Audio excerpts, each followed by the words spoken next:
কোনো কাজ নাই বাংলাদেশ জমিনে আমরা করি না, না বলতে পারবেন? মাদ্রাসার মধ্যে আমরা লূত আলাইহিস ইসলামের কওমের কাজ মাদ্রাসায় করি না? ব্যবসা প্রতিষ্ঠানের মধ্যে আমরা মানুষকে ঠকাই না? আমরা 5 কেজি দেওয়ার নাম দিয়ে একটু করে হলেও কম দেই না? আপনি আমি থেকে শুরু করে শিক্ষক থেকে শুরু করে প্রত্যেকটা সেক্টরে যদি যান, প্রতারিত করছি না? আমি যখন বাংলাদেশের যেখানেই যাব, এই এক বক্তব্য দিয়ে আমি যদি 3 মাস শেষ করে দেই, এটাকে প্রতারণা বলে। কি বলে? প্রতারণা বলে। আমি এক বক্তব্যে 3 মাস শেষ করতে পারবো না। আমি এখানে আসার আগে আমাকে বুঝতে হবে আমি কোন বিষয়ে কথা বলবো, সেই বিষয়ে আমার লেখাপড়া লাগবে। আমি যদি ঢন্ডনাইয়া চলে আসি, ইদার কা বাত উদার কা বাত, এরপরে এখান থেকে ওখান থেকে বলে শেষ করে দেয়, এটাকে প্রতারণা বলে। কি বলে? প্রতারণা। আপনি পড়াতে গেছেন, 1 ঘন্টা পড়াবেন, 4000 টাকা নিচ্ছেন, সপ্তাহে 3 দিন দরজা বন্ধ করে দিছে, আপনি কোমরের মধ্যে আপনি মোবাইল টিপা 10 মিনিট লস করেছেন, এটাকে প্রতারণা বলে। কি বলে? প্রতারণা। প্রত্যেক ব্যক্তি সিনায় হাত দিয়ে বলেন তো দেখি, আপনি আপনার জীবনে কোনো প্রতারণা নাই? তো আমার নবীর ঘোষণা হচ্ছে, যারা প্রতারণা করে তারা আমার উম্মত না। যারা প্রতারণা করে, এই জুব্বা কাব্বার ভিতর কত প্রতারক কিয়ামতের ময়দানে উঠবে সেদিন দেখবেন। এই জুব্বা কাব্বার ভিতরে কত প্রতারক কিয়ামতের ময়দানে উঠবে। জুব্বা কাব্বা পয়রা এই দরসুল কি বলে তাফসীরুল কুরআন মাহফিল সাজিয়ে বছরের পর বছর ওয়াজ করেছে, আমার নবীর নাম নাই। আমার নবীর নাম নাই। কি নাম দিয়েছে? তাফসীরুল কুরআন মাহফিল। কারণ ওই ছাতার নিচেই তো আশ্রয় নিতে হবে। বছরের পর বছর তাফসীরুল কুরআন করেছে, কিন্তু আমরা কোনোদিন মুখে না আলে বাইতে রাসূলের কোন সদস্যের নাম শুনলাম, না ইমামে হাসান ইমাম হুসাইনের নাম শুনলাম, আমরা কোনোদিন শুনি নাই। বছরের পর বছর তাফসীরুল কুরআন হয়েছে। এই দেশে কাদের মাধ্যমে ইসলাম আসলো? শাহজালাল ইয়েমেনি কে ছিল? চট্টলার জমিনে শাহে আমানত কে ছিল? আমরা জাতিকে তুলে ধরি নাই, উল্টা জাতিকে পড়িয়েছি, ওদেরকে মশাই কামড়ায় নাকি। এটাকে প্রতারণা বলে। কি বলে? যেই করেন, আমি করলে আমিও প্রতারণা করছি, মাইন্ড করার কিছু নাই। আমিও যদি করি আমার তো প্রতারণা। আপনারা বুঝতে পারছেন? এটা একেবারে গণহারে বাংলার আনাচে কানাচে কর কান মুসরাইতে পারবো না, উনিও তাফসীরুল কুরআন মাহফিলের মধ্যে তাফসীর করে। আর নর্থ বেঙ্গলের মধ্যে তার কোনো মাহফিল নাই, সব তাফসীরুল কুরআন। সব কি? তাফসীরুল কুরআন। ও আমারে যদি আপনি বলেন তাফসীরুল কুরআন, আমার চেহারার লোকে যাবে? আপনারা বুঝতে পেরেছেন? আমি আমার নবী সাল্লাল্লাহু আলাইহি ওয়াসাল্লাম ইরশাদ করেছেন, প্রতারণা যেই করে সে আমার উম্মত না। আর কে আমার উম্মত না ইয়া রাসূলুল্লাহ? তো যারা বড়দেরকে সম্মান করে না, ছোটদেরকে স্নেহ করে না, মাল্লাম ইয়ারহাম সগীরানা ওয়া ইউকির আও ওয়া ইউআযিম কবীরানা ফালাইসা মিন্না আও কামা ক্বালা নবী সাল্লাল্লাহু আলাইহি ওয়াসাল্লাম। যারা বড়দের সম্মান করে না, ছোটদের স্নেহ করে না, তারা আমার উম্মত নয়। যখন বড়দেরকে সম্মান করবেন প্রফেশন অনুযায়ী না, সুইপারের সাথে এক ধরনের, রিক্সা ড্রাইভারের সাথে এক ধরনের, সমাজের গরিব মানুষের সাথে এক ধরনের ব্যবহার, এটা আমার নবী শিখিয়ে দেন আমাদেরকে। আমার নবী সবাইকে একভাবে সম্মান করতেন, আমাদেরকেও সেটা শিখিয়েছেন। সেটা সভ্য মানুষের ধারা, মানুষকে মানুষ হিসেবে সম্মান করা। আল্লাহর ওলিদের দরবারে আপনি কখনো পাবেন না বড়দের এক সম্মান, ছোটদের এক সম্মান। আল্লাহর ওলিদের তালিমই ছিল বড়দের কাছে না যাওয়া। বড়দের কাছে যদি যান, হযরত ইমামে গাজালি থেকে সমস্ত সুফিয়ায়ে কেরামের তালিম, বড়দের কাছ থেকে হাদিয়া নিও না। কেন? হাদিয়া নিয়ে ফেললে হক বলতে পারবা না। হাদিয়া নিয়ে ফেললে হক বলতে পারবা না। তো আমি আপনাদেরকে বুঝাতে চাচ্ছি, বড়দেরকে সম্মান না করলে আমার নবী বলছে আমার উম্মত না। তো আমার নবীকে সম্মান না করলে কি হবে? বড়দেরকে সম্মান না করলে আমার উম্মত না। তো বড়দের মধ্যে মা, বাবা, চাচা, এলাকার লোকজন, ইয়া রাসূলুল্লাহ, এবার যদি আপনাকে কেউ আপনার মতো করে সম্মান তো কেউ করতে পারবে না, কিন্তু সাহাবায়ে কেরাম যেই জজবা দেখিয়েছে, অন্তত সেই জজবা কপি পেস্ট করে আমার নবীকে দেখানো, এটা আমাদের ইমানি দায়িত্ব না? মা বাবার সাথে বিয়াদবি করলে বিয়াদব, নবীর সাথে বিয়াদবি করলে বিয়াদব হয় না, কি হয়? বেঈমান হয়, বেঈমান হয়। বুঝতে পেরেছেন? বড়র সাথে বিয়াদবি করলে লোকজন বেশিতে আপনাকে কি বলবে? বেয়াদব। কিন্তু আমার নবীর শানে তো মনে রাখবেন, সোসাইটির মধ্যে যখন বড়দের আমার নবীর সম্মান মানছে কি মানছে না সেটা কি করে বুঝবেন? আপনার সমাজের লোক যখন বড়দের সম্মানের মধ্যে ঘাটতি করবে তো বুঝবেন এই ব্যক্তি শেষ পর্যন্ত আমার নবীর দরবারে গিয়ে পিছলা খেয়ে পড়ে যাবে, নবীর দরবারে গিয়ে পিছলা খেয়ে পড়ে যাবে। যারা বড়কে মহব্বত করতে পারে না, সম্মান করতে পারে না, সেই ব্যক্তি আমার নবীর দরবারে ইজ্জত দেখাইতে পারবে না। পুরা ইসলামিক শিক্ষা কয়েকটা মহব্বতের উপর নির্ভরশীল। পুরা ইসলামিক শিক্ষা নবীর মহব্বত, আলে বাইত রাসূলের মহব্বত, সাহাবায়ে কেরামের মহব্বত, আউলিয়ায়ে কেরামের মহব্বত, মা বাবার মহব্বত, বড়দের মহব্বত, এই কয়েকটা মহব্বতের উপর পুরা ইসলামিক শিক্ষা ব্যবস্থা, ইসলামের তালিমাত এই কয়েকটা মহব্বতের উপর নির্ভর। এখানে কোন একটার মধ্যে যদি ঘাটতি ঘটে তো মনে রাখবেন এই ব্যক্তি শেষ পর্যন্ত আমার নবীর শানে গিয়ে বেয়াদবি করবে, আমার নবীর শানে গিয়ে বেয়াদবি করবে। তো বলতে যেটা চাচ্ছিলাম, আল্লাহর আদেশ অমান্য করার কারণে ইবলিশ হয় নাই, ইবলিশ হয়েছে আমার আপনার সবার বাবা হযরতে আদম আলাইহিস সালামের শানে বেয়াদবি করার কারণে ইবলিশ হয়েছে। বুঝতে পেরেছেন? আবার বলি, আল্লাহর আদেশ অমান্য করার কারণে না। যদি আল্লাহর আদেশ অমান্য করার কারণে ইবলিশ হয় তো আমরা সবাই ওই লাইনে হাঁটবো। কিন্তু মনে রাখবেন, এখন যে কথাটা বলবো ওইটা মনে রাখবেন, রুয়ে জমিনের মধ্যে আমার নবীর এশক আছে, ঈমানও আছে, কলমা পড়েছে, কিন্তু মৃত্যুর আগ পর্যন্ত নামাজ দোয়া পড়ে নাই, তাসবিহ তাহলিল যাকাত সওম কোনো কিছুই করে নাই। কিন্তু এলাকার লোকজন জানতো, কলমাও পড়েছে, আমার নবীর মহব্বত ছিল। আপনি সেই ব্যক্তিকে ডেফিনেটলি জাহান্নামী বলতে পারবেন না। শরীয়তের দৃষ্টিতে আমার আল্লাহর ইচ্ছে করলে তাকে জান্নাত দিবে, আমার আল্লাহর ইচ্ছে করলে তাকে জাহান্নাম দিবে। সে যদি জাহান্নামে যায়ও, সে জাহান্নামে কিছুদিন থাকার পরে আবার জান্নাতে ফেরত আসবে। কিসের বলে? ঈমান এবং আমার নবীর এশক মহব্বতের বলে। আরেক ব্যক্তি সারা জিন্দেগি নামাজ পড়েছে কিন্তু আমার নবীর শানে বিয়াদবি করত, গুস্তাখি করত, এই ব্যক্তির ব্যাপারে সমস্ত নামাজ দোয়া পড়ার পরেও ইসলামী শরীয়তের হুকুম হচ্ছে গুস্তাখে রাসূল হিসেবে সে জাহান্নামে যাবে, গুস্তাখে রাসূল হিসেবে সেই ব্যক্তি জাহান্নামে যাবে। আমি আপনাদেরকে বলতে চাচ্ছি, সবাই সিজদা করলো, কিরে ভাই, কিরে বেটা, সমস্যা কি? সিজদা করলি না কেন? আমি বললাম তোরে সিজদা করার জন্য। লা আসজুদু লিবাশার, আমি কোনো মানুষকে সিজদা করি না, আমি কোনো মানুষকে সিজদা করি না। কেন? কারণ আমি আগুন দিয়ে সৃষ্টি করেছেন, আগুন ঊর্ধ্বমুখী। আর যাকে সিজদা করতে বলছেন দেখছেন মাটি মাটি, মানুষ মাটি, এখান থেকে বের হইতে পারতেছেন। এটা বেয়াদবির আলামত, এটা বেয়াদবির আলামত। মাটি দিয়ে সৃষ্টি করেছে, মাটি নির্মমুখী, আমি আগুন হয়ে মাটিকে সিজদা করতে পারি না। লম্বা কথা, আমি আর ওখানে সময় নষ্ট না করি, তুই বের হয়ে যায় এখান থেকে। সে তো বের হয়ে যাচ্ছে, সে আল্লাহর দরবারে আরজি দিল। কার দরবারে? আল্লাহর দরবারে। তাইলে শয়তানের তৌহিদের মধ্যে কোনো ঝামেলা নাই, শয়তানের ইবলিশের তৌহিদের মধ্যে কোনো ঝামেলা। আল্লাহ এক, তৌহিদ মানে কি? আল্লাহ এক, অদ্বিতীয়, শুরু নাই, শেষ নাই, সময় স্থান কাল সবকিছু থেকে পুত পবিত্র, সবকিছু করার ক্ষমতা রাখে, সবার স্রষ্টা। আল্লাহর কোনো মা বাবা নাই, স্ত্রী পুত্র নাই, আল্লাহ কারো মতো নয়, এক, একক, অদ্বিতীয়। এই আকীদাগুলোর মধ্যে ইবলিশের কোনো ঘাটতি নাই। তবু আপনি ইবলিশ বলতেছেন, তবু আপনি ইবলিশ বলতেছেন। তো মনে রাখেন, লা ইলাহা ইল্লাল্লাহ এটা তিন আকীদার যে কোনো একটা হইতে পারে। হয় আকীদায়ে ওয়াহদাত, অথবা ওয়াহদানিয়ত, অথবা তাওহীদ।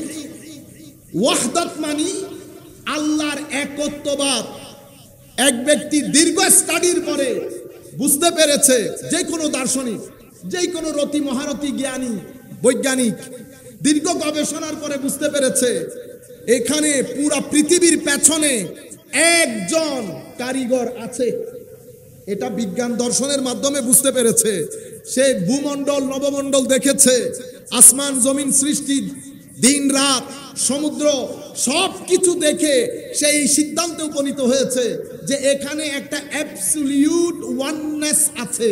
এটাকে আমরা বলি ওয়াহদাত, একটা একত্ববাদ আছে। এটা ফার্দার ডেভেলপ করলো, ওয়াহদানিয়তের মধ্যে পৌঁছলো। আপনি তাকে এখনো মুমিন বলতে পারতেছেন না। মুমিন মানে তাওহীদ, আকীদায়ে তাওহীদ। আমরা মনে করি রিসালাত ছাড়া আল্লাহকে এক মানা, এটা আকীদায়ে তাওহীদ। আপনি বলেন কি আমি তাওহীদবাদী। আসেন আমরা সূরা ইখলাস থেকে আসল তাওহীদ শিখে নেই। মাওলা তাওহীদ কোনটা? আমার আল্লাহ সূরা ইখলাসের মধ্যে ইরশাদ করছেন, কুল হুয়াল্লাহু আহাদ আল্লাহুস সামাদ লাম ইয়ালিদ ওয়া লাম ইউলাদ ওয়া লাম ইয়াকুল লাহু কুফুয়ান আহাদ। আমার আল্লাহ সূরা ইখলাস, ইখলাস মানে এই সূরার মধ্যে যেই তাওহীদের বর্ণনা দেওয়া হচ্ছে, আমার আল্লাহ বুঝাতে চাচ্ছেন এটা খালেস তাওহীদ, এটা খাঁটি তাওহীদ, এটা আসল তাওহীদ। এই আসল তাওহীদ সূরা যখন আল্লাহ শুরু করলেন, প্রথম শব্দ নিয়ে এসেছেন কুল, হাবিব আপনি বলে দিন, হাবিব আপনি বলে দিন। তাইলে রিসালাত বাদে লা ইলাহা ইল্লাল্লাহ এটা তাওহীদ হবে না। এটা নিরেট আল্লাহতে আপনি একত্ববাদে বিশ্বাস করছেন, আপনাকে মুমিন বলা যাবে না। কেন? আপনি আকীদা থেকে সূরা তাওহীদ থেকে কুল বাদ দিয়ে দিয়েছেন। মাওলা কুল কেন? তো এটাই তো কুল হুয়া, কুল হুয়া, দুইটা শব্দ মাঝে রাখে। হাবিব আপনি বলেন, তিনি, তিনি আপনারা কাকে বলেন? যিনি এখানে উপস্থিত নাই। উপস্থিত থাকলে তো তুমি বা আপনি বা তুই, বন্ধু হলে তুই, আর একটু পরে তুমি, এরপরে আপনি, এই তো। ইংরেজির মধ্যে সুবিধা, এক ইউতে কেল্লা ফতে, ইউ। তাইলে ইউ বলবো কখন? যখন আপনি এখানে উপস্থিত। হি, হি মানে এখানে নাই। আমরা মাদ্রাসার মধ্যে বলি গায়েবের সিগা। কিসের সিগা? গায়েব। গায়েব মানে এখানে উপস্থিত নাই, অনুপস্থিত। তাইলে আল্লাহ কি বলছেন? কুল। মাদ্রাসার ছাত্ররা যারা যেখান থেকে বসে শুনছেন, মনোযোগ দিয়ে বিষয়টা একটু শুনেন। কুল, হাবিব আপনি বলেন, তিনি। ও আল্লাহ কুল সামনে আনলেন কেন? কুল সামনে এনেছি, আমি হচ্ছি হুয়া। আমি কি? হুয়া। হুয়াকে তিনি, তিনিকে যাকে দেখা যায় না, ছোঁয়া যায় না, ধরা যায় না, বোঝা যায় না, নাই তো এখানে, আমি কেমনে বলবো? অন্ধকার, চোখ বন্ধ করলে অন্ধকার। কিন্তু আল্লাহ বলছেন হুয়াকে অনুকরণ করতে, আল্লাহ বলছে হুয়ার কথা শুনতে। তো হুয়া তো এখানে নাই, অনুকরণও কেমনে করব, কথাও কেমনে শুনবো? আমার আল্লাহ কি করলেন? হুয়া বুইল্লা যা, হুয়ার উপর দিয়ে তুই কুলের কাছে চলে যা। কোথায় চলে যাবেন? কুল। কেন মাওলা? আমি তো হুয়া, লাইসা কামিসলিহি শাই, আমার কোনো মিছিল নাই। মিছিল নাই মানে আমার কোন দিক থেকে আকৃতি, প্রকৃতি, গঠন, ধরন, কোন দিক থেকে আমার কেউ কোনো মত নাই। কারণ আমি তো কারো মাধ্যমে সৃষ্ট না। আমি তখনও ছিলাম যখন কোনো তখন ছিল না, এখনো আছি। আগে যেমন ছিলাম, আগে কেমন ছিলেন? যখন কোনো কেমন, তখন যখন ছিল না। এখন কেমন আছেন? আগে যেমন ছিলাম। আজিব দৌড়ক দানা, কোন দিকে যাবে? লাইসা কামিসলিহি শাই ওয়া হুয়াস সামিউল বাসীর। এখন কুল হুয়া, হুয়া লাইসা কামিসলিহি, হুয়ার কোনো মত নাই, হুয়ার কোনো ধরন নাই, গঠন নাই, আকৃতি নাই, প্রকৃতি নাই, মাস নাই, শব্দ নাই, স্থান নাই, কাল নাই, পাত্র নাই। নবমণ্ডল, ভূমণ্ডল, পৃথিবী, আল্লাহ নাই, নাই কিছুই নাই। আপনি এখানে চিন্তা করে যে কোনো কুল কিনারা পাবেন সেটাও সম্ভব না। কেন? কারণ যখন কোনো কখন ছিল না, যখন কোনো কোথায় ছিল না। কেউ কেউ বলে না আল্লাহ কোথায় আছে, তো আমার আল্লাহ তখন থেকে আছে যখন কোনো কখনো ছিল না, কোথায়ও ছিল না। কোথায় জায়গার সাথে, কখন সময়ের সাথে। তখন তো কোনো সময়ও ছিল না, জায়গাও ছিল না। তো মওলা কেমন ছিলেন? এখন যেমন আছেন। মওলা এখন কেমন আছেন? আগে যেমন ছিলেন। আপনি ওখানে কোনো হিসাব মিলাইতে পারবেন না। তো আপনাকে পেতে হলে, আপনাকে অনুকরণ করতে হলে, মওলা আমি কি করব? তুমি কিছুই করতে পারবা না। তোমার কাছে সাহারা শুধু কুল। শুধু কি? কুল। হাবিব আপনি বলেন কেন মওলা? কারণ হুয়ার কোন লাইসা কামিসলিহি, কোন মিছিল নাই। কুলের কিন্তু মিছিল আছে। কুল ইন্নামা আনা বাশারুম মিসলুকুম। কুলের কি আছে? মিছিল আছে। কুল তোমাদের মতো। এখন আপনি মাদ্রাসার মধ্যে পড়াইতেছেন, আমাদের মতো মানি শানের সালতে বিয়াদবির বাজার গরম করেছেন। আমার মতো, আমার মতো। ও ভাই, আমার মতো বলেছে তৌহিদ বাঁচানোর জন্য, শানের সালতে বিয়াদবির বাজার গরম করার জন্য না। মিসলুকুম বলা হয়েছে কি কারণে? তৌহিদ বলেন না, তৌহিদ বাঁচানোর জন্য, তৌহিদকে বাঁচানোর জন্য। মিসলুকুমের বন্দুক আমার নবীর রাজউন, নবীর মকামে মাহমুদ, নবীর ইন্না তোয়াইনা কাল কাউসার, নবীর ইরফা রাসাক, নবী খতিব, নবী আপনাকে আশার বাণী শোনাচ্ছে। কুল কায়নাতের নবী রাসূল গিয়ে আমার নবীর দরবারে, আমার আল্লাহ আমার নবীকে বলছেন ইয়া রাসূলুল্লাহ, আদম থেকে ঈসা পর্যন্ত তাদের যেই সাক্ষী তাদের উম্মতের ব্যাপারে, আমি তো তাদের সাক্ষী গ্রহণ করব না যতক্ষণ পর্যন্ত সমস্ত নবী রাসূলের ওই সাক্ষীর উপরে মুহাম্মাদি মোহর না পড়ে, আমি গ্রহণই করব না। আল্লাহু আকবার। ইয়া রাসূলুল্লাহ, তো চা দেন আপনি। আরে ভাই আপনি বাদ দেন, মুসা আলাইহিস সালাম পর্যন্ত আমার নবীকে তার মতো মনে করে নাই। আপনি কোন কুকুরের মাছ? আপনারটা বাদ দেই। মুসা আলাইহিস সালাম বলছে রব্বি ইশরাহলি সাদরি, মাওলা আমার সিনা খুলে দে। আর আমার নবীর ব্যাপারে আমার আল্লাহ বলছেন আলাম নাশরাহ লাকা সাদরাক, হাবিব আমি কি আপনার সিনা খুলে দেই নাই? মুসা আলাইহিস সালাম বলছে সিনা খুলে দেন, আর আমার নবীকে বলা হচ্ছে আপনার সিনা আমি খুলে দেই নাই। আপনারা বুঝতে পেরেছেন? মুসা আগে আগে চলে গেল যে এত তাড়াতাড়ি উম্মত রেখে। ঘটনা কি? আল্লাহ আপনাকে রাজি করার জন্য, আপনাকে বলেন আপনাকে রাজি করার জন্য। আচ্ছা, তো মুসা আগে আগে কুহে তুরে চলে যায় আল্লাহকে রাজি করার জন্য। আর যখন প্রশ্ন আসে আমার নবীর ব্যাপারে, যে আল্লাহকে কুল কায়নাত রাজি করাতে চায়, সেই আল্লাহ আমার নবীকে রাজি করাতে। ওয়ালা সাউফা ইউতিকা রাব্বুকা ফাতারদা। হাবিব আমি ঘোষণা দিচ্ছি অনতি বিলম্বে আমি আপনাকে এমন দেয়া দেব, এমন দেয়া দেব, নিয়ামতের বর্ষণ এমন ভাবে হবে আপনি না হেসে পারবেন না। আপনি মুস্কি হাসি দিয়ে দেবেন, আপনি মুস্কি হাসি।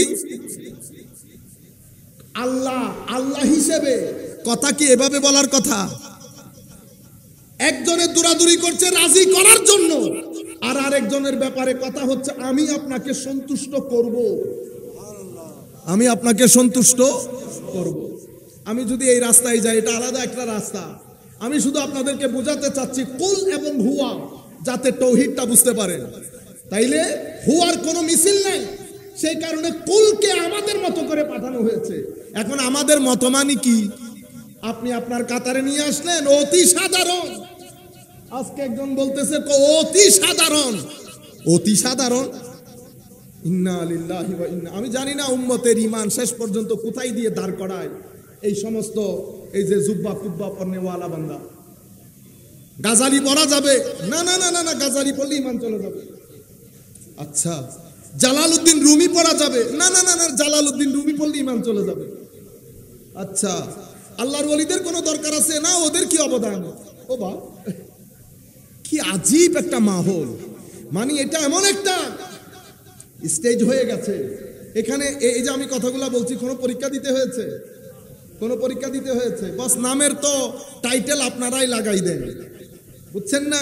যার যা মন চায় এমন এমন টাইটেল লাগান, টাইটেল যারা লাগাইছেন সেই পর্যন্ত লজ্জায় পড়ে যায়, বেকুব বলে কি। আর যাদেরকে আসল টাইটেল লাগানোর কথা তারা বেচারা এখানে মুখ বন্ধ করে বসে থাকে। মানে এমন এমন জমানা এসে গেছে, বড় বড় আলেমরা চোখ বন্ধ করে নিচের দিকে তাকাই থাকে, কারণ উনারা তো জানে আমার এলমের হাল কি। উনারা মনে মনে হাসে, বেকুব, পড়তে দিলে 2 লাইন জের জবর দিয়ে পড়তে পারবি না, হয়ে গেলি উম্মতের বহুত বড় কান্নারি। এটা জালালউদ্দিন রুমি বলেছেন কিয়ামতের আলামত। আলেমদের মাথার উপরে জাহেলরা বসে বসে আঙ্গুর খাবে। আপনারা বুঝতে পেরেছেন? এখন তো নাটক শুরু হয়েছে, এখানে বসে যেই যত আল্লাহ রাব্বুল আলামিন উম্মতকে এই সমস্ত কথা, এই সমস্ত আকীদা, এই সমস্ত ফিতনা, এগুলা থেকে আল্লাহ আমরা আমাদের দুশমনদেরকে আল্লাহ রক্ষা করুন। আমি আপনাদেরকে একটা কথা বলে যাই, এই কথা যদি আমি আপনাদের কানে পৌঁছাইতে পারি তো আমি মনে করব আমার সারা জীবনের সার্থকতা। আপনি যেই হন, মনে রাখবেন একটা দামান কখনো ছাড়বেন না। আল্লাহর দরবারে শুকরিয়া আদায় করবেন, প্রত্যেক মাসে মাসে সাদকা দেবেন। আল্লাহ যেন এই নিয়ামত নসিব করে। সেটা কি? সেটা আল্লাহর নবীর মহব্বত। আল্লাহর নবীর মহব্বত যদি এটা থাকে তো মনে করবেন আসমানের নিচে আপনি সবচেয়ে বড় সৌভাগ্যবান। এটা আল্লাহর ধরতির মধ্যে সবচেয়ে বড় নিয়ামত। আমার নবী মুস্কি হাসি মারে, যার ভিতরে ইশকে রাসূল আছে, সে মৃত্যুর আগে হলেও জান্নাতি হয়ে মারা যাবে, সে কখনো জাহান্নামী হয়ে মারা যাবে। আর বেয়াদবের কখনো হেদায়েত নসিব হয় না। শানে রেসালতে বেয়াদবি হবে। আপনি অনিরাপত্তায় কখন পড়ে যাবেন? যখন আল্লাহর ওলিদের নিসবত আস্তে আস্তে বাদ দেবেন। আল্লাহর ওলিদের নিসবত থেকে যদি আপনি ফেরত আসেন তো মনে করবেন আপনি আপনার ঈমানকে রক্ষা করতে পারবেন না। এগুলা হচ্ছে শিল্ডের মতো, এগুলা আপনার ঈমানকে রক্ষা করে, রক্ষা কবচ। যাই হোক, কুল হাবিব আপনি বলেন, তাইলে আমার আল্লাহ, মনে রাখবেন এখন আমাদের মধ্যপ্রাচ্য থেকে শিখে এসে উম্মতের মধ্যে, মুসলমানদের মধ্যে নতুন আকীদা শিখানো হচ্ছে। কি আকীদা? আল্লাহ আসমানে আছে, আল্লাহ জমিনে আছে, আল্লাহ এই আল্লাহর শরীর আছে, আল্লাহ সুফাই বসে। নাউজুবিল্লাহ বলেন। বুঝতে পেরেছেন? আমি আলেমদেরকে বলছি, আপনারা যারা যেখান থেকে বসে শুনছেন, আপনারা হয়তো বুঝবেন না, সাধারণ, আমি এটা উলামায়ে কেরামের জন্য বলছি। ইবনে তাইমিয়ার সাথে আমাদের সমস্যা, আমাদের বলতে বাংলাদেশের আহলে সুন্নাত ওয়াল জামাত না, আমি আকীদার ছাত্র। আমার অন্য কোনো কিছু না বুঝলেও আকীদা বুঝে আসে, যতটুকুন বুঝে আসে। আমি আপনাদেরকে বলছি, ইবনে তাইমিয়ার সাথে উলামায়ে আহলে সুন্নাত সেই যুগ থেকে এই যুগ পর্যন্ত 1300-1200 বছর ইবনে তাইমিয়ার সাথে আহলুস সুন্নাহ ওয়াল জামাতের সাথে যেটা মতপার্থক্য, সেটা শরীয়তের কোনো ফুরুই বিষয় না, এক্সট্রা বিষয় না, আনইম্পর্টেন্ট, লেস ইম্পর্টেন্ট, ইনসিগনিফিকেন্ট বিষয় না, আকীদার মূল বিষয়ে। ইবনে তাইমিয়া আল্লাহ সম্পর্কে শরীরবাদী আকীদায় বিশ্বাসী। কি বাদী? শরীরবাদী। ইবনে তাইমিয়া মনে করে আমি যেমন এখানে বসেছি, আল্লাহ আরশের মধ্যে এভাবে বসে, আল্লাহ আরশের মধ্যে এভাবে বসে। আর ইবনে তাইমিয়াকে আরো ব্যাখ্যা করেছে ওনার পরবর্তী ছাত্র ইবনে জাওজি এবং সৌদি আরবের আমাদের শেখ ইবনে বাস এবং উসাইমিন। ওনারা তো যেতে যেতে হাত পর্যন্ত গেছে, এই হাত পর্যন্ত। আমাদের এটাকে বলে শরীরবাদী আকীদা। এটার সাথে আহলুস সুন্নাহ ওয়াল জামাত উম্মতের মেইন স্ট্রিম, এদের শুরু থেকে আজকের দিন পর্যন্ত সমস্যা রয়েছে, এই সমস্যা থাকবে, কারণ এটা উম্মতের আকীদা না। শরীরবাদী আকীদা মেইনলি এসেছে ইহুদিদের কাছ থেকে। কাদের কাছ থেকে? ইহুদিদের। তারাই আল্লাহর দরবারে মুসা আলাইহিস সালামের কাছে এসে বলেছেন, আমরা আল্লাহতে বিশ্বাস করব, আরিনাল্লাহ জাহরাতান, স্পষ্টভাবে আল্লাহকে দেখলে। আমরা আল্লাহকে যদি দুই চোখে স্পষ্টভাবে না দেখি বিশ্বাস করব না। আমি এমনিতে মেইন কথাগুলো আপনারা বুঝবেন না, কিন্তু আমি অনেক ধরনের শ্রোতা, সব কিছু মাথায় রেখে বলতেছি। তাহলে আমাদের সাথে আমরা যখন আমাদের বলছি, তো বাংলাদেশ, ইন্ডিয়া, পাকিস্তান না, কুল কায়নাতের আহলুস সুন্নাহ ওয়াল জামাত যারা আজকের দিন পর্যন্ত সংখ্যায় 80% উপরে, তাদের সাথে ইবনে তাইমিয়ার মূল সম্পর্ক।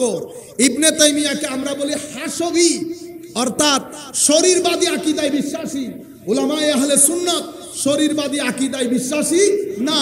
কেউ যদি আল্লাহকে আমার মতো বলে, সে ঈমানের গণ্ডি থেকে খারিজ হয়ে যাবে।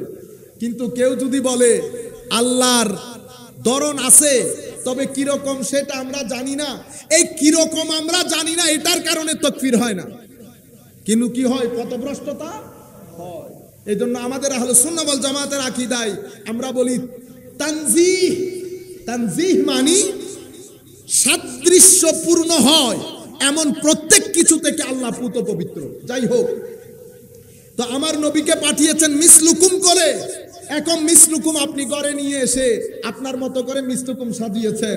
আমার নবীকে যখন জিজ্ঞেস করেছেন, মুসলিম শরীফের রওয়ায়াত, আমার নবী বলে নাই আইয়ুকুম মিসলি, তোমাদের মধ্যে আমার মতো কে আছো? ইন্নী লাস্তু মিসলাকুম, আমি তোমাদের মতো নই। ইন্নী লাস্তু কাহাইআতিকুম, আমার ইন্টেরিয়র ডিজাইনও তোমাদের মতো নয়। আপনারা বুঝতে পেরেছেন?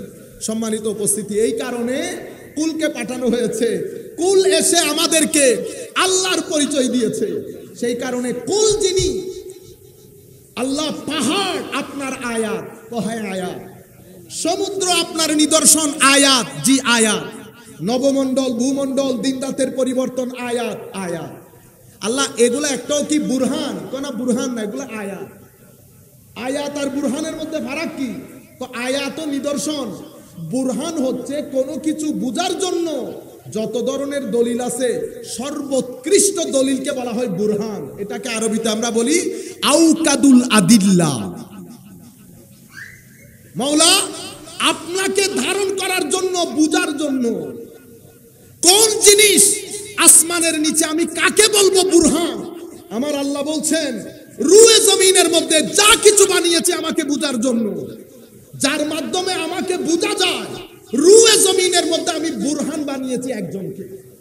বুরহান বানিয়েছি, কদ জাআকুম বুরহানুম মির রাব্বিকুম, তোমাদের কাছে তোমাদের রবের পক্ষ থেকে স্পষ্ট দলিল এসেছে। স্পষ্ট দলিল এসেছে। এই দলিল 13 বছর মক্কায় ছিল। 13 বছর মক্কায় ছিল এই দলিল। 13 বছর মক্কায় ছিল বলতে নবুয়ত প্রকাশের পরে। তো 13 এর সাথে 40 যোগ করলে কত হয়? 53 বছর, অলমোস্ট 53 ইয়ার্স।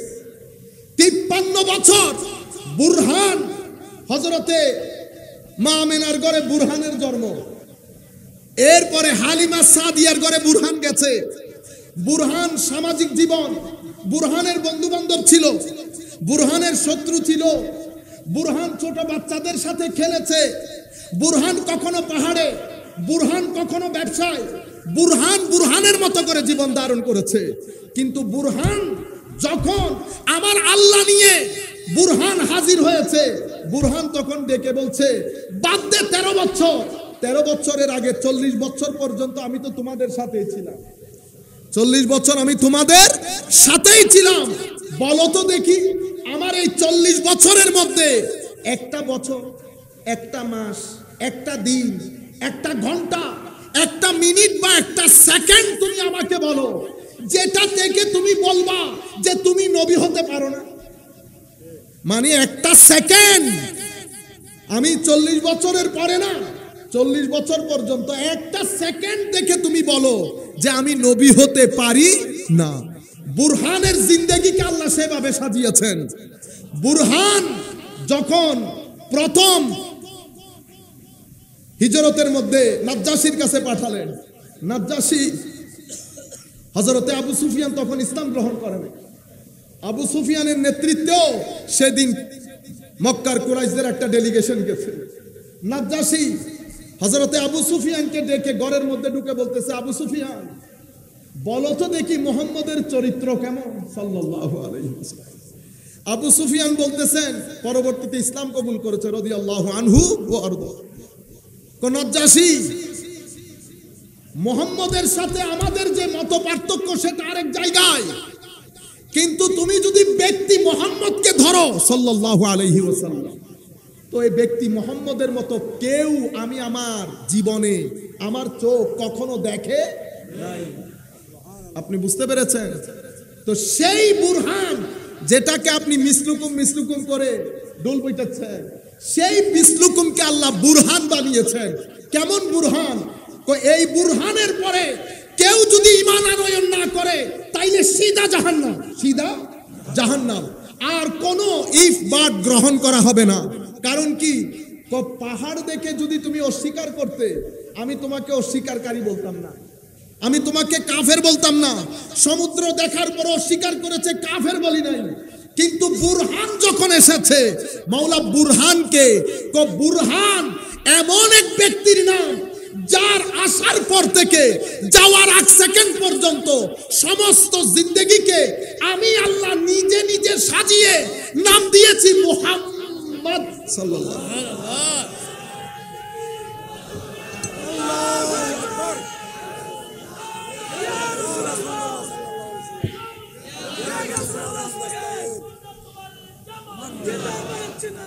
কুরআন যেমন কিতাব জগতের মধ্যে কুরআনকে আমি বেমিসাল করে সাজিয়েছি, অনুরূপ ভাবে সৃষ্টি জগতের মধ্যে আমি আমার নবী মুহাম্মদকে বেমিসাল করে সাজিয়েছি।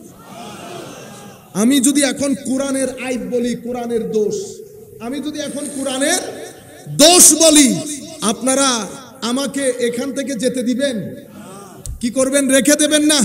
হালকা পাতলা সাইজ করে দিবেন না? ওবা কোরআনের দোষ বললে আপনার গায়ে জ্বালা ধরে। আর এই কোরআন যেই নবীর উপর নাজিল হয়েছে, সেই নবীর শানে আপনি বিয়াদবি করে এখনো শাইখুল হাদিস রয়ে গেছে। এখনো কি রয়ে গেলেন? শাইখুল হাদিস। কোরআনের শানে একটা বিয়াদবি, একটা আইব যদি বের করে আপনার গায়ে লাগে, আর এই কোরআন যেই নবীর উপর নাজিল হয়েছে সেই নবীর শানে বিয়াদবি করার পরও হুজুর মুতামিমও থাকে, শাইখুল হাদিসও থাকে, শাইখুল ফিকও থাকে। আপনারা বুঝতে পেরেছেন? আজি কোরআনকে জিজ্ঞেস করেন, কোরআন বলছে আমার আল্লাহ যদি আমাকে পাহাড়ের উপর, আপনারা জানেন পাহাড় দুনিয়ার প্যারেড, পাহাড়ের উপর যদি নাজিল করা হতো তো পাহাড় রুইয়ের মতো, কঠনের মতো পুড়ে যেত। ওয়ানজালনা হাযাল কুরআনা আলা জাবালিল লারাআইতাহু খাশিআম মুতাসাদ্দিআম মিন খাশিয়াতিল্লাহ ওয়া তিলকাল আমসাল নাদরিবুহা লিন-নাস লাআল্লাহুম ইয়াতাফাক্কারুন। এবার যেই কোরআনকে পাহাড় গ্রহণ করতে পারছে না, সেই কোরআন আমার নবীর সিনার মধ্যে হজম হয়ে গেছে। এবার সিনায়ে মুহাম্মদীকে আল্লাহ কিভাবে সাজিয়েছেন এটা আপনি চিন্তা করবেন। এটার মধ্যে সেবাত কতটুকু রেখেছে, এটার ভিতরে শক্তি কতটুকু দান করেছে। আপনি আমার মতো বলছেন। সম্মানিত উপস্থিতি, আমি যে জিনিসের দিকে আপনাদের দৃষ্টি নিবদ্ধ করতে চাচ্ছি, আসল তাওহীদ লিল্লাহে তাকবীর বলে আপনি আর নাই। মানুষের তো হায়াও লাগে। কোরআনের আয়াত বলেন না, কোন আয়াতের মধ্যে আল্লাহ রাসূলকে বাদ দিয়েছে? যেখানে এতাআতের কথা এসেছে, মহব্বতের কথা এসেছে, আল্লাহ আমার নবীর কথা বলেন নাই। যার কথা বলছেন এটা জাহের, এটা জাহের। আল্লাহ আমার নবীকে, আমার নবী মাজহার, আমার নবী কি মাজহার। আপনি জাহেরের জুহুর, জাহেরের জুহুর আপনি যদি বুঝতে চান, তো জাহেরের জুহুর যার মধ্যে অথবা যার মাধ্যমে বিকশিত হয় এটাকে মাজহার বলে। কি বলে? মাজহার। আমার আল্লাহ আলহামদুলিল্লাহ রব্বিল আলামিন বুঝতে চান, মাওলা আমি চাই আপনি আলামিনের রব, এটা কিভাবে?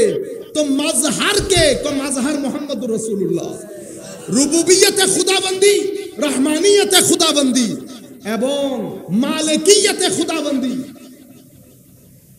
আপনি সব কিছু যদি বুঝতে চান তো যার মাধ্যমে অথবা যার মধ্যে বিকশিত হয়েছে উনি আমার আল্লাহর মাযহার নবী মুহাম্মদুর রাসূলুল্লাহ সাল্লাল্লাহু আলাইহি ওয়াসাল্লাম। হাবিব, পাথর আপনি মারেন নাই, পাথর আমি মেরেছি, পাথর আমি মেরেছি। ওমা আল্লাহ, পাথর তো নবী মেরেছে, কয়টা তো মাযহার, মূল মেরেছি তো আমি। কেন? তো কারণ ওয়ামা ইয়ান্তিকু আনিল হাওয়া, মাযহার ইচ্ছে করলে জবান নাড়াইতে পারে না যতক্ষণ আমি নাড়া না দেই। আপনারা বুঝতে পেরেছেন? তো ইনি হচ্ছেন বুরহান। যেহেতু বুরহান, কেউ মেনেছে কেউ মানে নাই, আমার আল্লাহ বলছে হয়ে গেছে। বুরহান পাঠানোর পরেও যদি কেউ না মানে তো বদরের প্রান্তরে আসতে বলো, আমি বদরের প্রান্তরকে ছোটখাটো একটা কিয়ামত বানাবো। সেই কিয়ামতের মধ্যে দুনিয়া দেখবে আমার নবীর শানে বেয়াদবি করলে ঘটনা কি হয়। এমনিতে আপনি অস্বীকার করছেন, করেন, কোনো অসুবিধা নেই। কুল ইয়া আইয়ুহাল কাফিরুন লা আ'বুদু মা তা'বুদুন। কাফের, মানতে ইচ্ছে করছে না, না মানো, তোমারটা তুমি, আমারটা আমি, কিন্তু বেয়াদবি করিও না। বেয়াদবি করলে কি হয়? তাব্বাত ইয়াদা আবি লাহাব হয়। বেয়াদবের জন্য দেখছেন কিভাবে বলেছে, তাব্বাত ইয়াদা আবি লাহাব মা আগনা আনহু মালহু ওয়া মা কাসাব। এই আবু লাহাব, সে আমার নবীর শানে বেয়াদবি করত, আমার নবীকে কষ্ট দিত, আমার নবীকে নিয়ে উপহাস করত। আমার আল্লাহ কবরের ইন্তজার করে নাই, দুনিয়ার মধ্যে তার আযাব শুরু করে দিয়েছে। সে প্লেগে মারা গেছে, মারা যাওয়ার পরে কেউ তার কাছে যায় না। এত টাকা, এত পয়সা, এত আওলা, কেউ কাছে যায় না। 3 দিন পর্যন্ত ঘরে পড়ে আছে। হে দুনিয়া, আসমানের নিচে জমিনের উপরে আমার আল্লাহর শানে বেয়াদবি হয়েছে। আল্লাহ কখনো তাব্বাত ইয়াদা নাজিল করে নাই, কিন্তু শানে রিসালাতে বেয়াদবি হওয়ার পরে আল্লাহ দুনিয়ার জমিনে কিয়ামত বর্পা করে দিয়েছে। আবু লাহাবের ঘরের মধ্যে কিয়ামতের ট্রায়াল চলেছে, কিয়ামতের ট্রায়াল চলেছে। এবার কবর হাসর কি হবে সেটা দুনিয়া দেখবে। দুনিয়া দেখছে আবু লাহাব ঘরের মধ্যে পড়ে আছে। কোরআন নাজিল হয়েছে, মা আগনানহু মালুহু ওয়া মা কাসাব। আবু লাহাব শানে রিসালাতে বেয়াদবি হয়ে গেছে। মনে রাখিস, তোর মাল, দৌলত, সন্তান, সন্ততি কোনো কাজে আসবে না। সে মারা গেছে, তার শরীরে পছন্দ রয়েছে, কেউ তার কাছে যায় না। গোলামদেরকে ডেকে টাকা পয়সা দিয়ে কোনো রকম ম্যানেজ করে তাকে কোথায় নেওয়া হয়েছে? এক জায়গায় গিয়ে কোনো রকম গর্ত করে পুঁতে ফেলা হয়েছে। এটা দুনিয়ার মিনি কিয়ামত। মাঝে মধ্যে আল্লাহ এই ঘটনা ঘটিয়েছেন শানে রিসালাতকে তুলে ধরার জন্য, শানে রিসালাতকে তুলে ধরার জন্য। সম্মানিত উপস্থিতি, সৃষ্টির শুরু থেকে আজকের দিন পর্যন্ত আমার নবী সাল্লাল্লাহু আলাইহি ওয়াসাল্লামের সময়কাল থেকে আজকের দিন পর্যন্ত মুসলিম উম্মতের মধ্যে মেইনলি ধারা 2টা। কয়টা ধারা? 2টা। আপনারা মনোযোগ আছে তো? সম্মানিত উপস্থিতি, আমরা একবার জোরে নারায়ে তাকবীর দেই। নারায়ে তাকবীর। এতটুকুনের মধ্যে শেষ হয়ে যাবে, রিসালাত আসবে না? কেন আসবে? কারণ সূরা তাওহীদের মধ্যে আল্লাহ রিসালাত দিয়ে শুরু করেছে। তাহলে আমাদের স্লোগান কি হবে তাকবীরের পরে? নারায়ে রিসালাত, নারায়ে হায়দারি, নারায়ে গাউসিয়া। সম্মানিত উপস্থিতি, আল্লাহুম্মা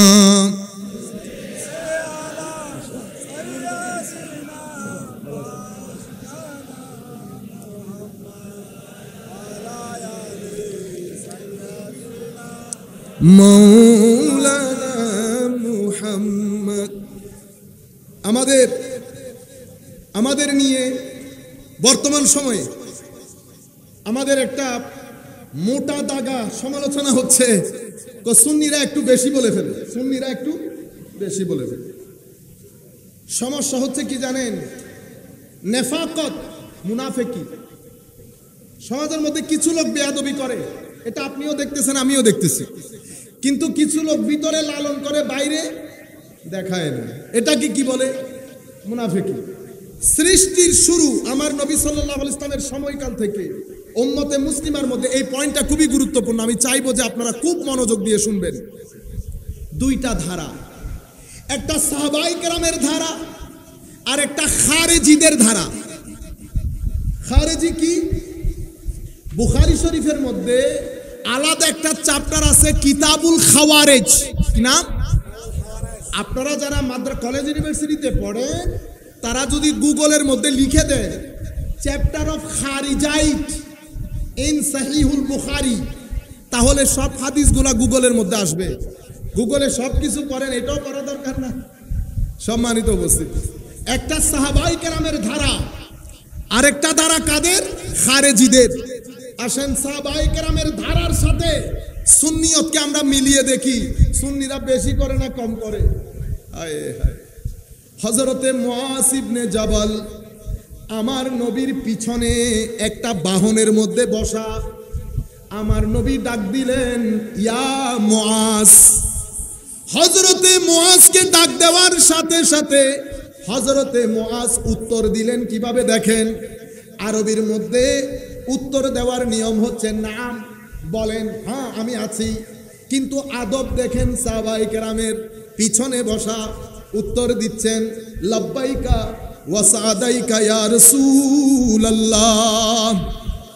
হুজুর মুআজ আপনার কদমে কুরবান, অথচ পিছনে বসা। লেগে লেগে এতটুকুন বলতে পারতো, হুজুর বলেন আমি আছি। কিন্তু আদব দেখেন, আমার নবী সিম্পল ডাক দিয়েছেন, ইয়া মুআজ। হযরতে মুআজ পিছন থেকে উত্তর দেওয়ার, অ্যাড্রেস করার, আমার নবীকে অ্যাড্রেস কিভাবে করছে, সম্বোধন কিভাবে করছে দেখেন। লাব্বাইকা ওয়া সাদাইকা ইয়া রাসূলুল্লাহ সাল্লাল্লাহু আলাইহি ওয়াসাল্লাম। এটাকে আমি সুন্নিয়ত বলি। এই আদবের নাম। আমার নবীর দরবারে যখন কথা বলবেন, আপনার আদব যদি এই আন্দাজের না হয়, তাহলে এটা সাহাবায়ে কেরামের ঈমান হবে না। এটা হযরতে মুআজ। হযরতে ফারুক আযম রাদিয়াল্লাহু তাআলা আনহু, আমার নবী এক সময় মুনাফিকরা বলা বলি করছে, কি বলে? উনি বলেন উনি নাকি সব জানেন। কই আমরা যে ওনার পেছনে এত ষড়যন্ত্র করি, কই উনি তো বলতে পারেন না। আমার নবীর কানে আসলো একবার দুইবার, হঠাৎ করে আমার নবীর নবুয়তের এলমের সমুদ্রের মধ্যে ঢেউ খেলা শুরু করলো। আমার নবী বরদাস্ত করতে পারে নাই। বলে কি এগুলা? আমার নবী মসজিদের নববীর মধ্যে দাঁড়িয়ে ডাক দিলেন, সালুনি আম্মা শি'তুম, আমাকে যা মন চাই প্রশ্ন করো। নবী করিম সাল্লাল্লাহু আলাইহি ওয়াসাল্লাম স্বাভাবিকভাবে এমনভাবে ইমোশনাল হতো না, কিন্তু সেই দিন আমার নবী অনেক ইমোশনাল হয়ে গেছেন, অনেক জজবাতি হয়ে গেছেন, মন খারাপ করেছেন। ডাক দিয়ে দিয়ে বলছেন, যার যা মন চাই প্রশ্ন করো, আমি মসজিদে নববীর মিম্বরে দাঁড়িয়ে তোমার প্রশ্নের উত্তর দেব। রিওয়ায়াতের মধ্যে আসছে প্রত্যেকেই একজন একজন করে প্রশ্ন করা শুরু করলো। যোহরের নামাজ, ফজরের নামাজ, যোহরের নামাজ, আসরের নামাজ, মানুষ প্রশ্ন করছে, সাহাবীরা প্রশ্ন করছে, আমার নবী প্রশ্নের উত্তর দিচ্ছে। রিওয়ায়াতের মধ্যে আসছে সেই দিন পৃথিবীর শুরু থেকে জান্নাতীরা জান্নাতে, জাহান্নামীরা জাহান্নামে যাওয়া পর্যন্ত যা কিছু পৃথিবীর জমিনে যাকে এলম বলে, জ্ঞান বলে, নলেজ বলে, আমার নবী মসজিদে নববীর মধ্যে এলমের বর্ষণ করে দিয়েছে। আমার নবীর জজবাতি হালত দেখে ফারুক আযম হাঁটু গেড়ে আমার নবীর দরবারে বসে বলছে, বিআবি আনতা ওয়া উম্মি ইয়া রাসূলুল্লাহ। হুজুর কোনো কিছুর প্রশ্ন প্রয়োজন নাই, কোনো প্রশ্নের উত্তরের প্রয়োজন নাই। হুজুর ফারুক বলছি, ফারুকের মা বাবা আপনার কদমে কুরবান। ফারুকের মা বাবা আপনার কদমে কুরবান। হুজুর ফারুক বলছি, আপনি হক, আপনার আল্লাহ হক, আপনার কিতাব হক, আপনার দ্বীন হক, আপনার শরীয়ত হক, কোনো প্রশ্নের উত্তরের দরকার নাই। হুজুর একটু ঠান্ডা হয়ে যান। বিআবি আনতা ওয়া উম্মি ইয়া রাসূলুল্লাহ। যারা আমার নবীর শানে কথা বলার সময় যা মন চাই বলেন, আমাদের সাথে, আমার সাথে আপনার কোনো শত্রুতা নাই। আপনি যেই হন, আপনার ভিতরে আশকে রাসূল থাকলে আপনার জুতা আমার মাথার উপর। কিন্তু আপনি যেই হন, যত বড় লাটের ছেলে হন, আমার নবীর শানে রত্তি বরাবর বেয়াদবি করবেন, 2 মুহূর্তের মধ্যে জুতা বানিয়ে ছেড়ে দেব। 2 মুহূর্তের মধ্যে জুতা বানিয়ে ছেড়ে দেব। আমার নবীর শান এটা বড় সেনসিটিভ জায়গা। ছেলে হোক, মেয়ে হোক, মা হোক, বাবা হোক, যেই হোক, আমার নবীর শানে বেয়াদবি হবে, সমস্ত সম্পর্ক আমরা 2 সেকেন্ডের মধ্যে তালাক দিয়ে দেব। বুঝতে পেরেছেন আপনারা? এই ঈমান আমার আল্লাহ শিখিয়েছেন আমাদেরকে। যতক্ষণ পর্যন্ত আমরা আমাদের পরিবার, আমাদের মা বাবা, আত্মীয় স্বজন, সম্পদ, ঘর বাড়ি সব কিছু থেকে আমার নবীকে মহব্বত বেশি না করব, মুমিন হইতে পারবো না। আমি আপনাদেরকে সাহাবায়ে কেরামের রেওয়াজ বুঝাচ্ছি। এটা ফারুক আজম, কথা বলার ধরন দেখেন। আমার মা বাবা আপনার কদমে কুরবান। আমার ভাইয়েরা, বিদায় হজ্জের ভাষণে আমার নবী ভাষণ দিচ্ছেন আরাফার ময়দানে। আরাফা তো আর আমেরিকাই না, আরাফা কোথায় আমরা সবাই জানি। হঠাৎ করে আমার নবী বলছে, আমার সাহাবায়ে কেরাম তোমরা জানোনি আজকে কোন দিন? সবাই জানে, তারিখ জানে, মাস জানে, জায়গা জানে। লক্ষাধিক সাহাবী একজন আরেকজনের দিকে তাকিয়ে আছে। ফ্রন্ট ক্লাসের মধ্যে আমার নবীর খলিফারা বসা, আশরায়ে মুবাশশারা বসা, জলিলুল কদর সাহাবী বসা, আবু মুসা আশআরী বসা, হুযায়ফা ইবনুল ইয়ামান বসা, আব্দুল্লাহ ইবনে মাসউদ বসা, আব্দুল্লাহ ইবনে ওমর বসা, হযরতে সিদ্দিকে আকবর বসা, ফারুকে আজম বসা, উসমানে গনি বসা, আসাদুল্লাহ বসা, আশরায়ে মুবাশশারা বসা। সবাই চুপচাপ। জবাব কি ছিল জানেন? আমার নবী বলছে, জানোনি আজকে কোন দিন, কোন মাস, কোন জায়গা? সবাই জানার পরও জবাব দিয়েছে, আল্লাহু ওয়া রাসূলুহু আ'লামু। আল্লাহ এবং আল্লাহর রাসূল ভালো জানেন। আমরা এগুলাকে সুন্নিয়ত বলি। আমি বলেন দেখি, সুন্নিয়ত এর বাইরে সুন্নিয়তের কোনো কথা আছে কিনা? আশেপাশে যারা শুনছেন বুকে হাত দিয়ে বলেন, এই জজবাতি ঈমানের এশকের এই কথা আপনারা আপনাদের উস্তাদের মুখ থেকে শুনেছেন কিনা? সম্মানিত উপস্থিতি, আমার কথা শোনার দরকার নাই, উস্তাদের কথা শোনার দরকার নাই। ইমাম বুখারীর চেয়ে তো বড় উস্তাদ কেউ নাই। ইমাম বুখারীর চ্যাপ্টার গুলা পড়েন, চ্যাপ্টার কিভাবে বানিয়েছে। এই অধ্যায় আমার নবীর প্রতি মহব্বত যে ঈমান, সেই অধ্যায়। এই অধ্যায় আমার নবীর হাত মুবারকের বরকত নেওয়ার অধ্যায়। এই অধ্যায় আমার নবীর শরীর মুবারক থেকে সুগন্ধি আসার অধ্যায়। আপনি এই ধরনের অধ্যায়গুলা পড়েন, হাদিসগুলা পড়েন, আপনি বুঝতে পারার কথা না। সাহাবায়ে কেরামের তরজে তরিকা আমি কয়েকটা বললাম আপনাদেরকে। এরপরে দেখেন, আমার নবী এক সাহাবীর ঘরে এসেছেন। ঘরে এসে আমার নবী বললেন, আসসালামু আলাইক ওয়া রাহমাতুল্লাহি ওয়া বারাকাতুহু। সাহাবী একেবারে ঘরের দরজার পেছনে দাঁড়ানো। উনি সালাম শুনেছেন, জবাবও দিয়েছেন আস্তে করে, ওয়া আলাইকাস সালাম ইয়া রাসূলুল্লাহ। আমার নবী না শুনে মতো, আমার নবী আবার সালাম দিলেন, উনিও জবাব দিয়েছেন কিন্তু না শুনে মতো। আবার সালাম দিলেন, উনিও সালামের জবাব দিয়েছেন কিন্তু না শুনে মতো। উনি জানেন সালামের জবাব না পেলে আমার নবী অন্তত 3 বার সালাম দেবেন। সালাম দেওয়ার পরে আমার নবী চলে আসছেন।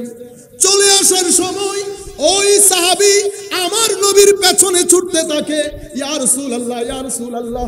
আমার নবী পিছন ফিরে দেখে, তুমি সালামের জবাব শোনো, সালাম শোনো নাই, সালামের জবাব দাও নাই। হুজুর সালাম শুনেছি, সালামের জবাবও দিয়েছি, আমি তো শুনি নাই। হুজুর শোনার জন্য তো দিও নাই কেন? ইয়া রাসূলুল্লাহ, আমি জানি আপনি সালামের জবাব না পেলে 3 বার সালাম দেবেন।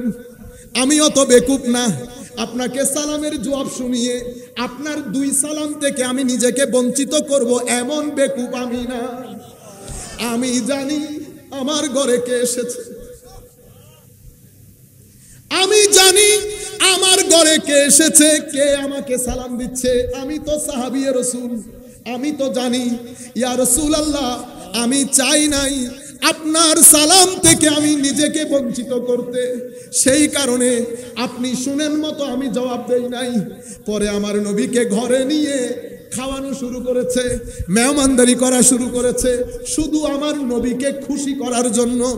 ও আমার ভাইরা, আমার নবীর বড় বড় সাহাবী, পেটে খিদা লাগলেও নবীর দরবার, চোখ ব্যথা করলেও নবীর দরবার, মনে অশান্তি লাগলেও নবীর দরবার, কারো উট কাজ করে না এই শেকায়ত নিয়েও আমার নবীর দরবার।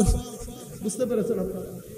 সাহাবায়ে কেরামের এই তর্জ তরিকা, এটা একটা ধারা। এই ধারার মধ্যে আপনি এশ দেখেছেন। এখন আমি ফাইনাল দিব। হুদাইবিয়ার প্রান্তর, কাফেররা নজর রেখেছে মুসলমানরা কি করবে কি করবে না। এক কাফেরকে পাঠানো হয়েছে, পরে উনি ইসলাম কবুল করেছেন। উনি মক্কার রাজ দরবারে ফেরত গিয়ে সবাইকে ডেকেছে, তো দেখো মুসলমানরা যুদ্ধ করবে না, আমি মুসলমানদের নবীকে চিনি, তারা যুদ্ধ করার প্রস্তুতি নিয়ে এখানে আসে নাই, তারা নিরেট উমরা করতে এসেছে।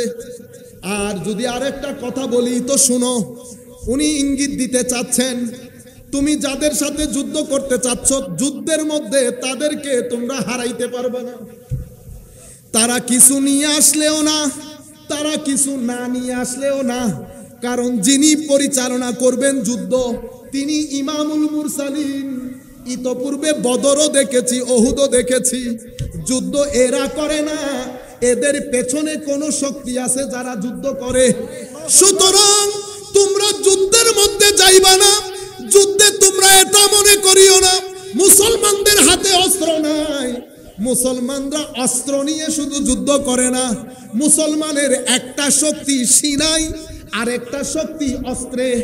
অস্ত্র দিয়ে একবার মারলে সিনা দিয়ে 10 বার মারে, সিনা দিয়ে 10 বার মারে। ও আমার মক্কার কাফেররা শোনো, আল্লাহর ইজ্জতের কসম করে বলছি, এমন দৃশ্য আমি পৃথিবীর কোথাও দেখি নাই। সরকারি কাজে তোমরাই আমাদেরকে পাঠিয়েছো, কখনো কাইসার কখনো কিসরা। আমি কিসরার দরবারও গিয়েছি, কাইসারের দরবারও গিয়েছি। কখনো কোন রাষ্ট্রপতিকে, রাজাকে তাদের মানুষ এভাবে সম্মান করতে দেখি নাই যেভাবে মুহাম্মদ সাল্লাল্লাহু আলাইহি ওয়াসাল্লাম ওনার সহচরকে দেখেছি ওনাকে সম্মান করতে। ওনার ভাষা দেখেন, ওয়াল্লাহি মা রাআইতু আহাদান ইউআজ্জিমুহু আসহাবুহু মা ইউআজ্জিমু আসহাবু মুহাম্মাদিন মুহাম্মাদা সাল্লাল্লাহু আলাইহি ওয়াসাল্লাম। আল্লাহর ইজ্জতের কসম, আমি কখনো কোন রাজা মহারাজাকে, তাদের মানুষকে এভাবে সম্মান করতে দেখি নাই যেভাবে সাহাবীদেরকে দেখেছি মুহাম্মদ সাল্লাল্লাহু আলাইহি ওয়াসাল্লামকে সম্মান করতে। তখন তারা হতচকিত হয়ে, কিংকর্তব্য বিমূঢ় হয়ে, পাজলড হয়ে তারা জিজ্ঞেস করেছে, কি এমন দেখেছেন? বলেছে, আমি দেখেছি মুহাম্মদ সাল্লাল্লাহু আলাইহি ওয়াসাল্লাম যখন থুতু নিক্ষেপ করে। কি নিক্ষেপ? থুতু। আমি ওই নবীর সাহাবীদেরকে দেখেছি হাত দিয়ে থুতু নিয়ে কেউ মুখে লাগাচ্ছে, কেউ বুকে লাগাচ্ছে। বুকে হাত দিয়ে বলেন, যারা যেখান থেকে বসে আমাদেরকে শুনছেন, আমার নবীর এই ইশক মহব্বতের কথা 1400 বছর পরে এসে উম্মতকে কারা শোনাই? বলেন দেখি, কারা শোনাই? সুন্নি মাহফিল বাদে আমাকে আপনি যতই গালি দেন, আমাকে আপনি যতই বেদাতি বলেন, কোনো পরোয়া নাই। চোখ বন্ধ করার দের, খাটে লাশ হয়ে শোয়ার দের, কবরের মধ্যে প্রমাণ হয়ে যাবে কে বেদাতি ছিল, কে গোলাম ছিল, কে গুস্তাখ ছিল, কে আসল ছিল। আমি আপনাদেরকে বলছি, সেই প্রমাণ দুনিয়ার মধ্যেও হয়ে যায়। যাদের অন্তরে আমার নবীর প্রতি বিদ্বেষ আছে, ডাইরেক্টলি হোক ইনডাইরেক্টলি হোক, চেহারা অন্ধকার হয়ে যাবে। আপনি যদি আমাকে এখানে ছেড়ে দেন, আমি চেহারা দেখে দেখে বলতে পারবো কার ভিতরে নবীর প্রতি বিদ্বেষ আছে। নবীর প্রতি বিদ্বেষ থাকলে, আমার নবীর শানে বিয়াদবি করলে চেহারা অন্ধকার হয়ে যায়। সেই ব্যক্তি যদি মারা যায়, চেহারা বিকৃত হয়ে যায়। আর আমাদের মুরব্বীরা যারা কোনো বড় আমলদার ছিল না, মারা গেলে দেখবেন চেহারা আরো উজ্জ্বল হয়, মুখের মধ্যে হাসি থাকে। গ্যারান্টির সাথে বলছি, আমাদের মুরব্বীরা মারা যায়, আর শানের সালতের মধ্যে যদি বিয়াদবি করেন, দুনিয়ার মধ্যে চেহারা বিকৃত হয়ে যায়। ইউটিউবের মধ্যে খুলেন, আল্লামা জালালউদ্দিন আল কাদরি দেখেন, উপরের দিকে যান হাশিমি সাহেব দেখেন, আর উপরের দিকে যান মুফতি আমিমুল ইহসান দেখেন, আর এই পারে যারা শানের সালতের মধ্যে বিয়াদবি করে তাদের চেহারাগুলো একবার দেখে যান, কারণ চেহারাকে বলা হয় index of soul. This is the mirror of your soul. Whatever you have in your inside, whatever you keep in your heart with regard to the Holy Prophet sallallahu alaihi wasallam, your face will represent that reality. If you have darkness in your heart, your face will be dark. If you have light in your heart, your face will be light. Your face will be enlightened. এখান থেকে Shin Shin করে নূর বের হবে। হুজুর গৌসুল আজম আব্দুল কাদের জিলানী 17-18 বছরের যুবক, ডাকাত দল দেখছে না, হুজুর সত্য কথা বলার কারণে ডাকাত ইসলাম তওবা করছে। ওমা, এটা কি বললেন? ওনার জীবনে কি উনি প্রথম সত্য কথা বলছেন? আগে সত্য কথা বলেন নাই? এটা সত্য, ওইটা ঠিক। ঘটনা সত্য কথার মধ্যে না, ঘটনা হচ্ছে সিনায়ে গৌসুল আজমের কারণে। আল্লাহর ওলি তো চোখ বন্ধ করলে দেখেন তো হুজুর গৌসুল আজম কেমন ছিলেন, চেহারা কেমন ছিল। মাইজভান্ডার দরবারের আওলাদ দেখলে পরিচয় করাই দিতে হবে, উনি আওলাদ। হুজুর আল্লামা তাহের শাহ হুজুরকে পরিচয় করাই দিতে হয়, ইনি আওলাদ। আপনি যদি এখানে লাখ কোটি মানুষের মধ্যে বসে থাকে, আপনাকে যদি বলি যে আপনি যদি জিগান তাহের শাহ হুজুর কোনজন, আমি যদি বলি এখানে সবচেয়ে নুরানি চেহারা যার, উনি তাহের শাহ হুজুর। আপনি খুঁজে আপনি নিজেই বুঝতে পারবেন। আপনি যদি বলেন মাইজভান্ডার দরবার শরীফের আওলাদকে, আমি যদি বলি এখানে সবচেয়ে গর্জিয়াস চেহারা যার, এই মাইজভান্ডার দরবারের আওলাদ। আপনাকে পরিচয় করাই দিতে হবে, পরিচয় করাইতে হবে। তো হুজুর গৌসুল আজমের চেহারা নাকি আমার নবীর মতো ছিল, কালার ছিল উজ্জ্বল শ্যামলা। 14 তারিখের চাঁদ পড়লে চাঁদ পর্যন্ত কি হয়ে যেত, পিছনে সরে যেত হুজুর গৌসুল আজমের চেহারার চমকানিতে। তো ডাকাত যখন দেখছে, এ তো দূর থেকে দেখছে, মাশাআল্লাহ অসম্ভব সুন্দর চেহারা, সে আর পাশে যায় নাই, সে দূর থেকে জিজ্ঞেস করতেছে কিছু আসেনি। হুজুর আল্লাহর ওলিরা যখন কথা বলেন, একে তো চেহারার গ্লু, দ্বিতীয়ত প্রেস্টিজ, তৃতীয়ত পার্সোনালিটি, চতুর্থত চেহারার গ্লু, সবকিছু মিলে সিনার মধ্যে তো নূরে ইলাহির বারিশ চলে। আপনি ইচ্ছে করলেও কাছে যেতে পারবেন, দূর থেকে বলতেছে আসেনি কিছু, আসেনি কিছু বলে সে দৌড় দিছে তার সর্দারের কাছে। সর্দার কি বলছে, সর্দার কি বলছে, এটা কোনো কিতাবে আসে নাই। কিন্তু আপনি কিছু কনটেক্সট দেখে টেক্সট বুঝতে পারেন, মানে সিচুয়েশন দেখে বুঝতে পারেন যে এখানে আলোচ্য বিষয় কি হতে পারে। পিটার হাস যদি আমাদের এখানে কি বলে জাতীয় পার্টির কোনো নেতার কাছে আসে এই সময়, তো আপনি আমাকে বলতে হবে ওনার সাবজেক্ট ম্যাটার কি ছিল, তো আমি বুঝতে পারবো উনি কি নিয়ে আলোচনা করবেন। ঠিক আছে নি? তো কনটেক্সট দেখে টেক্সট বোঝা যায়। এই ভদ্রলোক গিয়ে বলতেছে হুজুর সব তো হয়েছে, কিন্তু একটা দারুণ চেহারার যুবক, হুজুর চেহারার দিকে তাকানো যাচ্ছে না। নিঃসংক চিত্তে বলা যায় বড় মুত্তাকি পরহেজগার, কোন আল্লাহর ওলি হবে, পরেছেও সাদা, মাথায়ও সাদা, দাড়ি কালো, চেহারার মধ্যে খাস চমক ধমক। হুজুর একটু আসেন, সবাই দল বেঁধে আসতেছে, ডাকাত দল বেঁধে আসতেছে। এসে হুজুর গৌসুল আজম চেহারার দিকে তাকিয়েছে। হুজুর গৌসুল আজম যখন নজর দিয়েছে ডাকাত দলের প্রতি, এখানে কোনো ওয়াজ তকরিরের দরকার হয় না। আল্লাহর ওলি আর আলেম পারাক হচ্ছে, আলেমকে অনেক করতে হয়, আল্লাহর ওলিদেরকে এত, এটাকে বলে কলকলাতুল লিসান। এটা হুজুর গৌসুল আজম বলেছেন, কি বলে বকবক করা। আমরা কি করি, বকবক করি। আল্লাহর ওলিদের বকবক করতে হয় না, সিনার মধ্যে এত তাসির থাকে, বলে না নিগাহে ওলি মে ये তাসির দেখা। তো আল্লাহর ওলিদের নেগার মধ্যে এত প্রভাব, হাজার গুনাহগারকে 100 বছরের রাস্তা 1 সেকেন্ডের মধ্যে অতিবাহিত করিয়ে দেয়। ডাকাত দল যতই গৌসুল আজমের কাছে আসছে, যেই সিনার ফ্রিকোয়েন্সির মধ্যে এসেছে, ওয়াইফাই এর মধ্যে 1 দাগ 2 দাগ 3 দাগ থাকে না, হায় হায়, প্রথমে 1 দাগ, আরো কাছে আসতেছে 2 দাগ, আরো কাছে আসতেছে 3 দাগ হয়ে যাওয়ার পরে এখানে বলতে হয়েছে তওবা করো, বলতে হয় হুজুর আমাদেরকে তওবা পড়ান। হুজুর আপনার এত আমানতদারি, অথচ আমি আমার আল্লাহর আমানতদারি রক্ষা করতে পারি নাই। হুজুর আপনার আমাদেরকে তওবা পড়ে আপনার গোলামদের কাতারে নাম লিখান। মাত্র 18 বছরের যুবক, এটা সৌবতের তাসির। কিসের তাসির? সৌবতের তাসির। মনে রাখবেন, আমার নবী আমাদেরকে কোনো জায়গায় অন্ধকারের মধ্যে রেখে যায় নাই। আমার নবী সবকিছু 14 তারিখের চাঁদের মতো করে গেছে, সূর্যের মতো আলোকিত করেছে। ইয়া রাসূলুল্লাহ, কোন ওয়াজের মধ্যে আমি বসবো?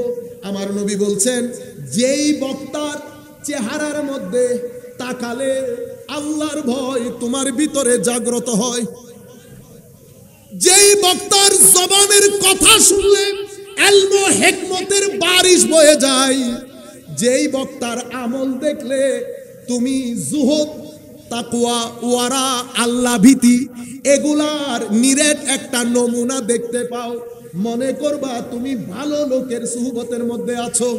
আমার নবী বলেছেন, চেহারা দেখলে আল্লাহ নজরে আসে। কেন? নূর দিয়েছেন আল্লাহ, এটা আল্লাহর নূর। এটা কার নূর? আল্লাহর নূর। তো আল্লাহ জাহের হচ্ছে কার মাধ্যমে? আয়না কোনটা? তো এটা মুমিনের চেহারার আয়না, এটা মাজহার। আল্লাহ জুহুর, আল্লাহ বিকশিত হচ্ছেন, প্রকাশিত হচ্ছেন কার মাধ্যমে? মুমিনের চেহারার মাধ্যমে। বুঝতে পেরেছেন? এটাই কারণে মাজহার, এটাই কারণে মাজহার। এটা কিভাবে হয়? কোনো ব্যক্তি যখন ওই তাওহীদ লা ইলাহা ইল্লাল্লাহ মুখে বলে, এই কথা তার চোখও বলে, কানও বলে, নাকও বলে, তার ভিতরও বলে, তার রূহ বলে, কলব বলে, নফস বলে, তার সামগ্রিক জীবনের মধ্যে যখন আল্লাহ বাদে আর কোনো কিছু থাকে না, তাকে তৌহিদি জনতা বলে। হুজুর গৌসুল আজম ওনার এক বন্ধুকে বলছে, বড় তৌহিদ তৌহিদ করছো, আসো দেখি তৌহিদ পরীক্ষা করি, কার তৌহিদ ভারী বেশি। হুজুর সেটা কিভাবে সম্ভব? তুমি একটা অস্ত্র নাও, আমি কোনো অস্ত্র নিব না, তুমি বলো এই এলাকার মধ্যে সবচেয়ে ভীতিকর জায়গা কোনটা, সেই জায়গায় যাব। তুমি হাতে অস্ত্র রেখে যদি ভীত হও, সন্ত্রস্ত হও, তোমার ভিতরে যদি ভীতি আসে, ভয় আসে, বুঝতে হবে তৌহিদের নূর তোমার ভিতরে আসে নাই। কেন? যার ভিতরে তৌহিদ আছে সে আল্লাহ বাদে আর কাউকে ভয় পায় না। লা খাউফুন আলাইহিম ওয়ালা হুম ইয়াহজানুন। আল্লাহ বাদে না কাউকে পরোয়া করে, না কোনো কিছু চলে যাওয়ার কারণে দুঃখ করে। আল্লাহ বাদে তাদের জীবনে আর কোনো কিছুই থাকে না। হযরতে বায়েজিদ বলছেন, আমি আমার আল্লাহকে স্বপ্ন দেখলাম। হায় হায়, আল্লাহর দরবারে আমরা দোয়া করি, আল্লাহ ওই স্বপ্ন না, কিছু ফুয়ুজাত আপনি আমাদেরকেও দান করেন। আল্লাহ রে, আমরাও তো বান্দা, আমরা মানি আমরা গুনাহগার, কোনো সন্দেহ নাই। দুনিয়ার ধোঁকায়, নফসের ধোঁকায়, শয়তানের ধোঁকায় লুবে পড়ে যায়, কিন্তু আপনাকে বড় মহব্বত করি, আপনাকে ভয় করি। আল্লাহ যদি গুনাহ না থাকতো, যদি আপনি সন্তুষ্ট থাকতেন, তো যখন উঠাবেন হাসি মুখে চলে যাব। আল্লাহ এই মুহূর্তেও যদি আপনি রাজি হয়ে যান, আপনি যদি তুলে নিতে চান, আমাদের কোনো ভয় নাই, আমাদের কোনো পেরেশানিও নাই। ভয় করি শুধু গুনার কারণে। কিসের কারণে? গুনার কারণে। হযরতে বায়েজিদকে বললেন, বায়েজিদ তুমি আমার দরবারে কি চাও? চাও কোনো কিছু আমার দরবারে, বলো তুমি কি চাও? হযরত বায়েজিদ আল্লাহর দরবারে চাচ্ছেন, আল্লাহুম্মা ইন্নী উরিদু, আল্লাহ উরিদু ইল্লা মা তুরিদু। দেখছেন? আল্লাহ আমি শুধু আপনার দরবারে এটাই চাই, আমার ভিতরে আপনি ছাড়া আর কোনো কিছুর যেন চাহিদা না থাকে। আপনি ছাড়া আমার কাছে আর কোনো কিছুর যেন চাহিদা না থাকে। সেই জন্য আল্লাহর ওয়ালিদের দরবারে একটা জিনিস দেখবেন, ইনারা কখনো টাকা পকেটে রাখে না। 5 টাকা হোক, 500 টাকা হোক, আসার সাথে সাথে মানুষকে দিয়ে দেয়। হুজুর গৌসুল আজম 40 দিরহাম নিয়ে বাগদাদে পৌঁছার সাথে সাথে এই টাকাগুলো গরিবদের মাঝে বিতরণ করে দেয়। গাছের পাতা খেয়েছে আমার গৌসুল আজম, জঙ্গলে জঙ্গলে ঘুরেছে। 1-2 বছর নয়, প্রায় 20 থেকে 30 বছর পর্যন্ত হুজুর গৌসুল আজম, যিনি আমার নবীর খিজির ছিলেন, মুসারও একটা খিজির আছে, আমার নবীরও একটা খিজির আছে, তবে আমার নবীর খিজিরের সামনে মুসার খিজিরের কোনো কম্পারিজন নাই। আমার নবী যেমন নবুয়তের আকাশের উজ্জ্বল নক্ষত্র, আমার নবীর খিজিরও বেলায়েতের আকাশের উজ্জ্বল নক্ষত্র। আমার নবীর খিজিরের তাবাক্কুল দেখেন, ওয়ারা দেখেন, ইখলাস দেখেন, নিয়ত দেখেন, যা যেভাবে দেখবেন আপনার মনে হবে এটা মহাসমুদ্র ছিল। এই জন্য আমার নবীর খিজির বলছেন, দারাস্তুল ইলমা হাত্তা সিরতু কুতুবা, জ্ঞান শিখতে শিখতে আমি এক ধাপ গিয়েছি, বেলায়েতের জগতেও এক ধাপ গিয়েছি।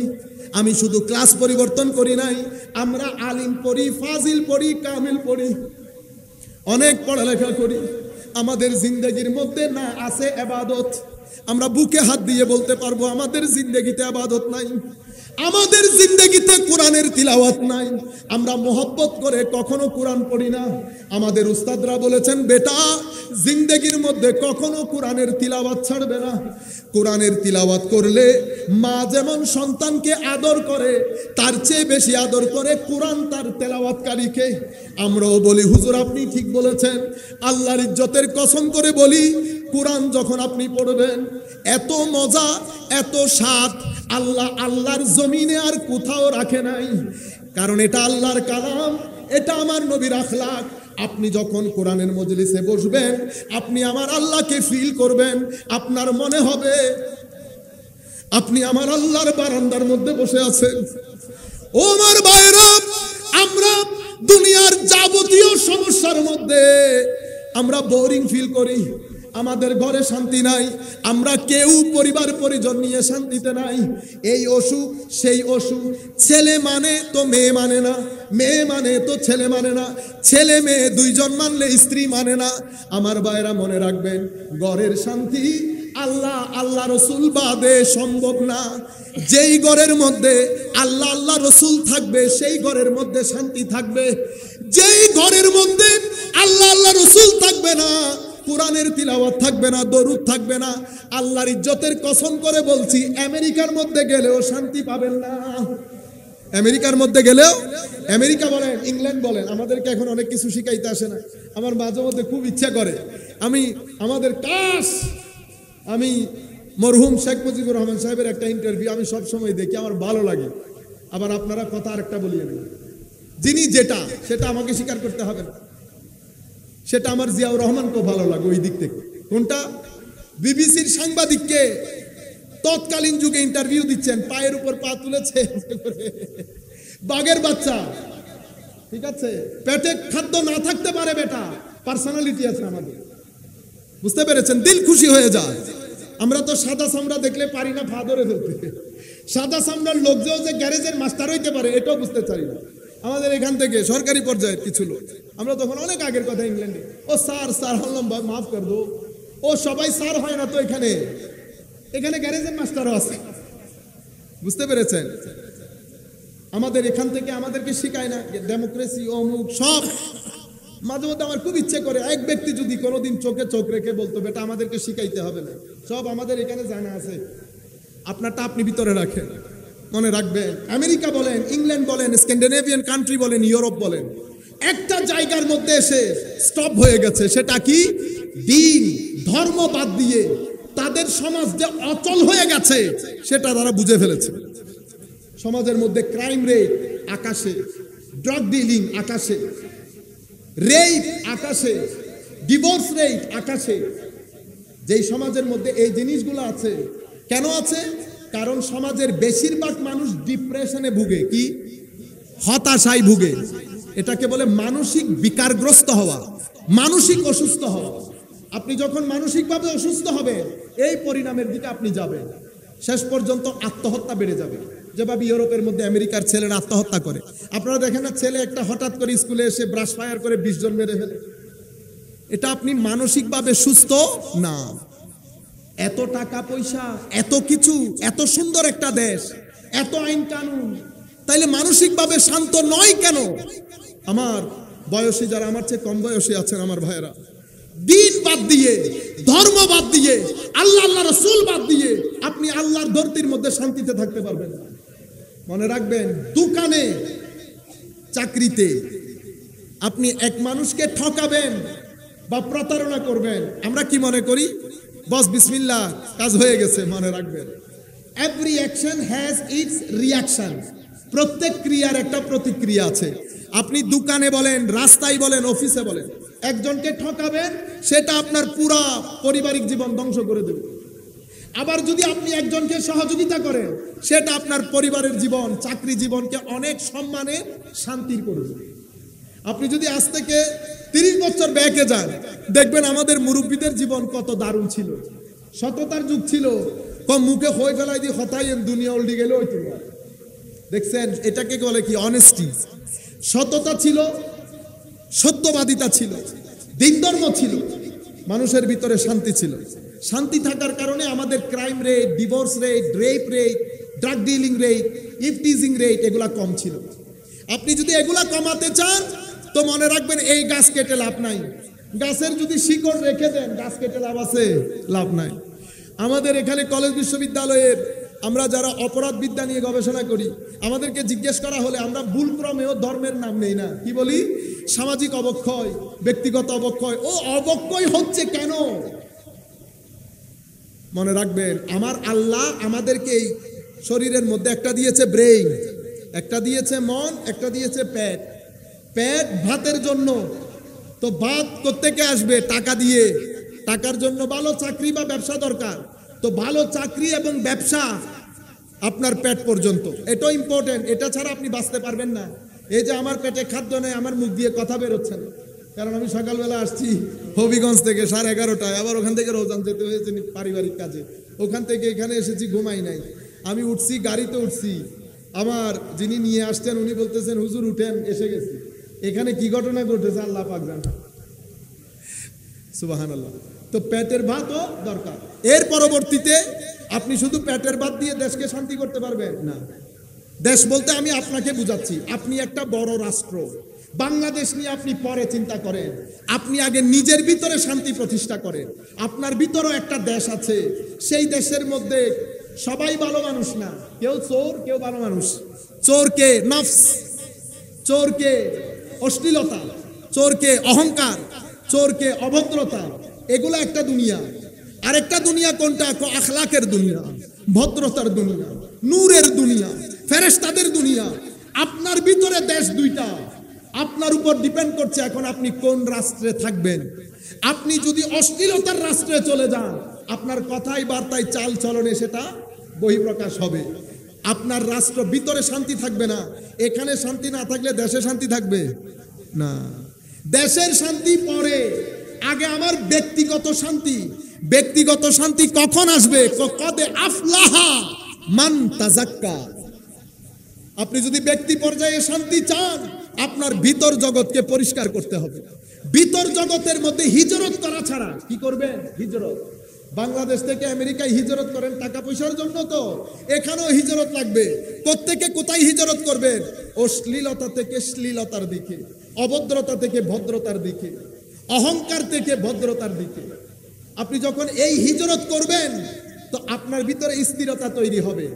আমেরিকায় গিয়ে টাকা পয়সা আসছে, ঘরবাড়ি করেছেন, মানুষকে সহযোগিতা করেছেন, একটা স্থিরতা এসেছে, এখানেও স্থিরতা আসে। কদে আফলাহা মান তাজাক্কা।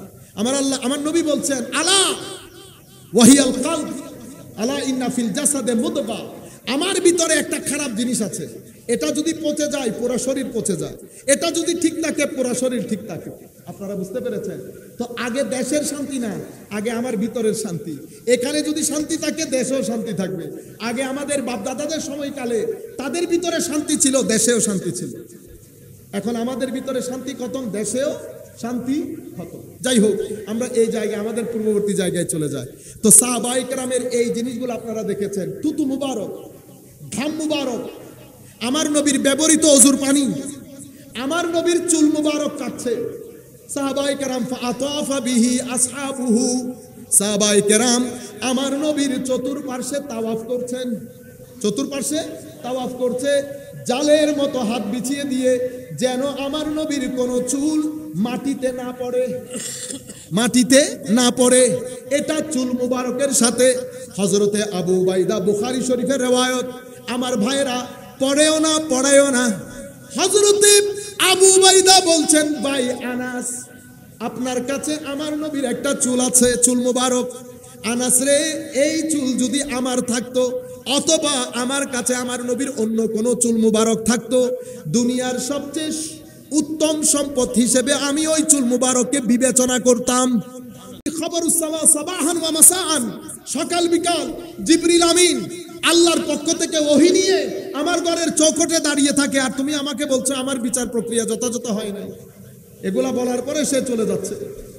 ফারুক আজম দাঁড়ালেন, অন্য রেওয়ায়েতে খালিদ বিন ওয়ালিদ দাঁড়িয়ে বললেন, ইয়া রাসূলুল্লাহ আমাদেরকে অনুমতি দেন, এই মুনাফিকের গর্দান তুলে দেই।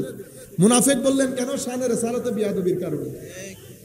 ঠিক আছে, তাইলে কাফের বিয়াদবি করে না, বিয়াদবি করে কে? না। আমার নবী বলছে না, তুমি যদি এখন হত্যা করো মানুষ বলা বলি করবে যে মুহাম্মদ সাল্লাল্লাহু আলাইহি ইসলামের সাহাবায়ে কেরাম নিজেরা নিজেদের মধ্যে হত্যাযজ্ঞ চালাচ্ছে। আমার নবী বলছে যেতে দাও, তো সে চলে যাচ্ছে। আমার নবী বলছেন, এই ব্যক্তি উদর থেকে, রক্ত থেকে, বংশ থেকে, নসল থেকে কিছু মানুষ আসবে, কিয়ামত পর্যন্ত আসবে, তাদের আখেরি দল দাজ্জালের সাথে মিশে আমার উম্মতের বিরুদ্ধে কাজ করবে। কি বলেছে?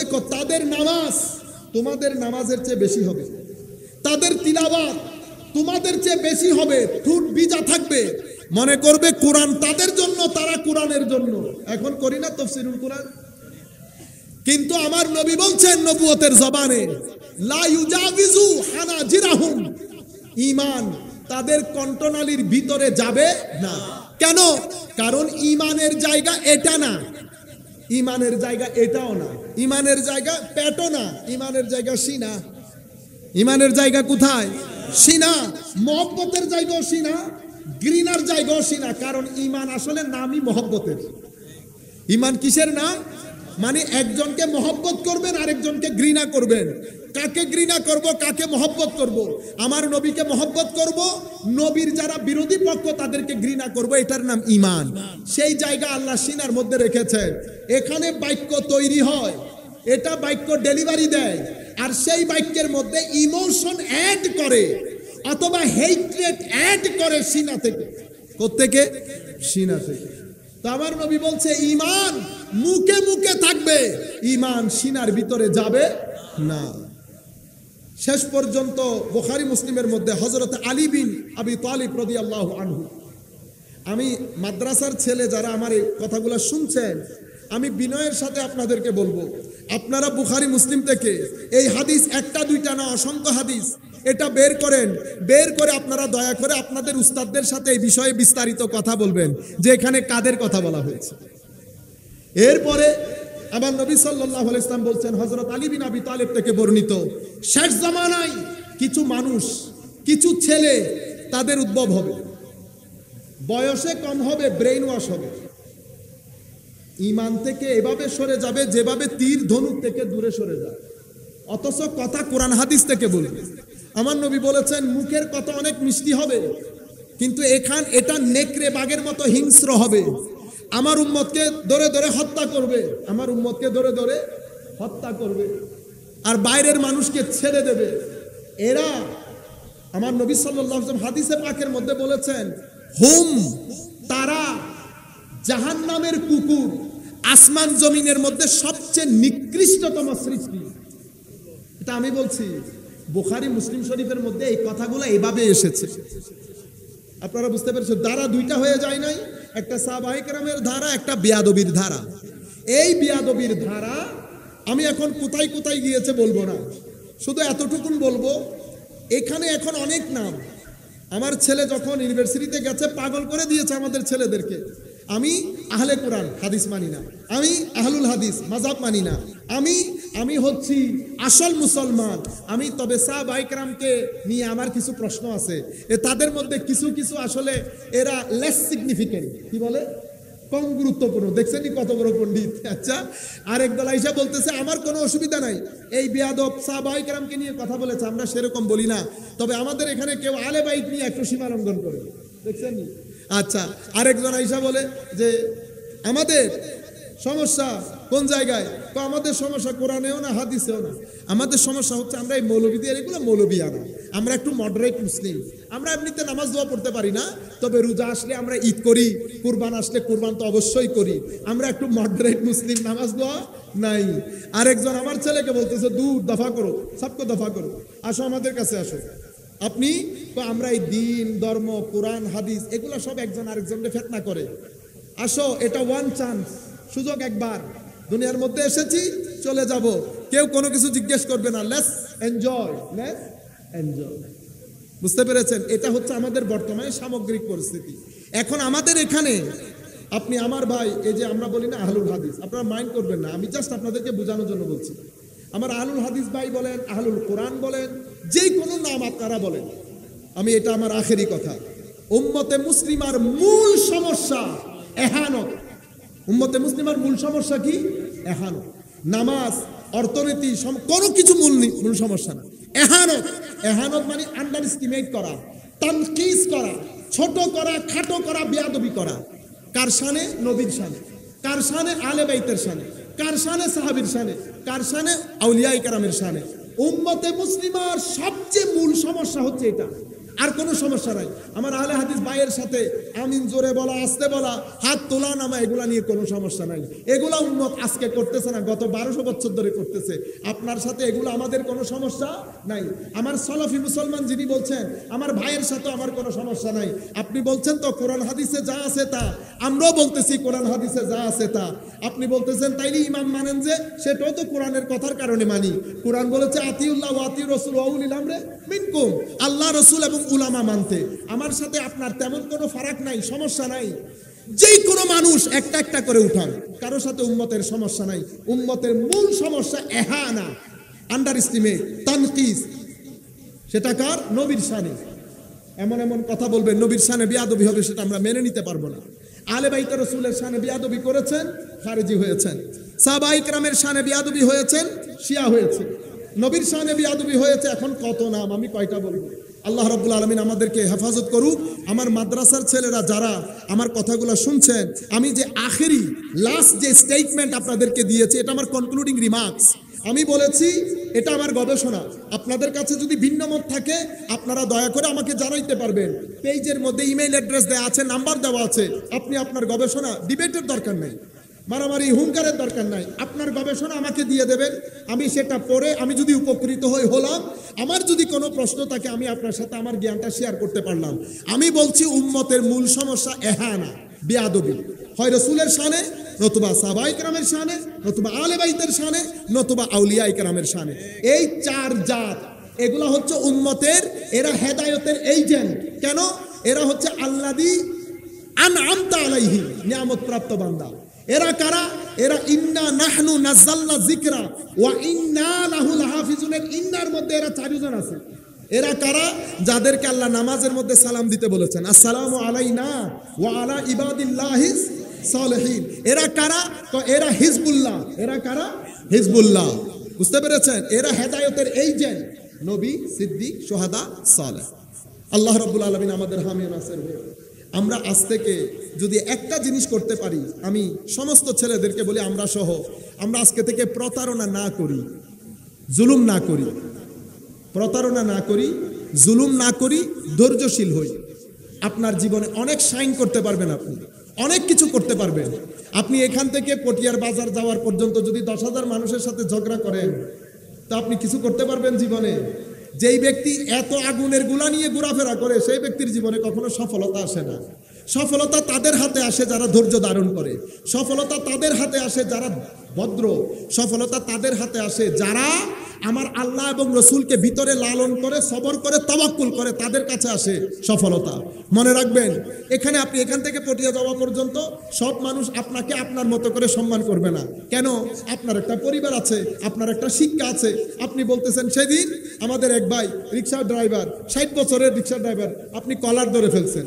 এটা নিরেট বেয়াদবি, এটাকে শেষরামি বলে। আপনি জীবনে, আমি তারে বলছি, বেটা আপনি শিক্ষা দীক্ষার পরিচয় দেবেন না, পরিবারের পরিচয় দেবেন না। কারণ ভালো পরিবারের ছেলে, ভালো লেখাপড়া আছে এমন ছেলে, কলেজে ইন্টারমিডিয়েট পর্যন্ত পড়ছে এমন ছেলে কখনো 60 বছরের বৃদ্ধের কলার ধরতে পারে না। আপনি সমস্ত সীমা লঙ্ঘন করে ফেলেছেন। উনি আমাকে বলতেছে, হুজুর আপনি তো দেখেন নাই উনি কি বলেছেন। আমি বললাম, না উনি কি বলেছে বেটা সেটা আমার দেখার বিষয় না। আপনি এনা লেখাপড়া করেছেন, ওনার তো লেখাপড়া নাই। ওনার লেখাপড়া থাকলে কিন্তু ইচ্ছা চালাইতো। আপনি এনা বলছেন আপনার পরিবার শিক্ষিত, ওনার পরিবার তার শিক্ষিত না। শিক্ষিত ছেলে, মার্জিত ছেলে, ভালো পরিবারের ছেলে, তার ব্যবহার কেন আরেকজনের মতো হবে? আমার নবীকে আল্লাহ কি বলেছেন? ফাবিমা রাহমাতি মিনাল্লাহি লিনতা লাহুম ওয়ালাউ কুনতা ফাজ্জান গালিজাল কলবি লানফাদ্দু মিন হাওলিক ফাআফু আনহুম। হাবিব, আপনি অসম্ভব ভদ্র। শিক্ষা বলেন, পরিবার বলেন, আপনি বেমিসাল। সবাই আপনাকে আপনার মতো ব্যবহার করবে না। হাবিব, কেউ যদি খারাপ ব্যবহার করে ইগনোর করবেন। কি করবেন? ইগনোর করবেন। মনে রাখবেন, মানুষকে ক্ষমা করলে, মানুষকে সহযোগিতা করলে আপনি বাজার থেকে সুখ কিনে নিয়ে ঘরে ঢুকতে পারবেন। মানুষকে সহযোগিতা, 5 টাকা পারেন, 500 টাকা পারেন, যাদের ইনকাম 3 লাখ টাকার মধ্যে, তারা ইচ্ছে করলে 30 থেকে 40,000 টাকা পরিবারের জন্য খরচ করতে পারে। এক পরিবারকে 5,000 টাকা দিলে 12 পরিবারকে 60,000, 10 পরিবারকে 50,000। যাদের ইনকাম 4 লাখ, তারা ইচ্ছে করলে 50,000 টাকা 10টা পরিবারের জন্য মাসে খরচ করতে পারে। আপনি চিন্তা করতে পারতেছেন, 10 পরিবারকে আপনি স্পন্সর করতেছেন। এগুলা কি করবে? আপনার 4 লাখ টাকাকে বরকতমণ্ডিত করবে, ঘরকে সুখ সমৃদ্ধ করবে, আপনার ভিতরে শান্তি দেবে। এদেরকে পরিবার পরিচালনা করা মানে ঘর বাইরে থেকে শান্তি কিনে খরিদ করে নিয়ে আসা। আপনারা বুঝতে পেরেছেন?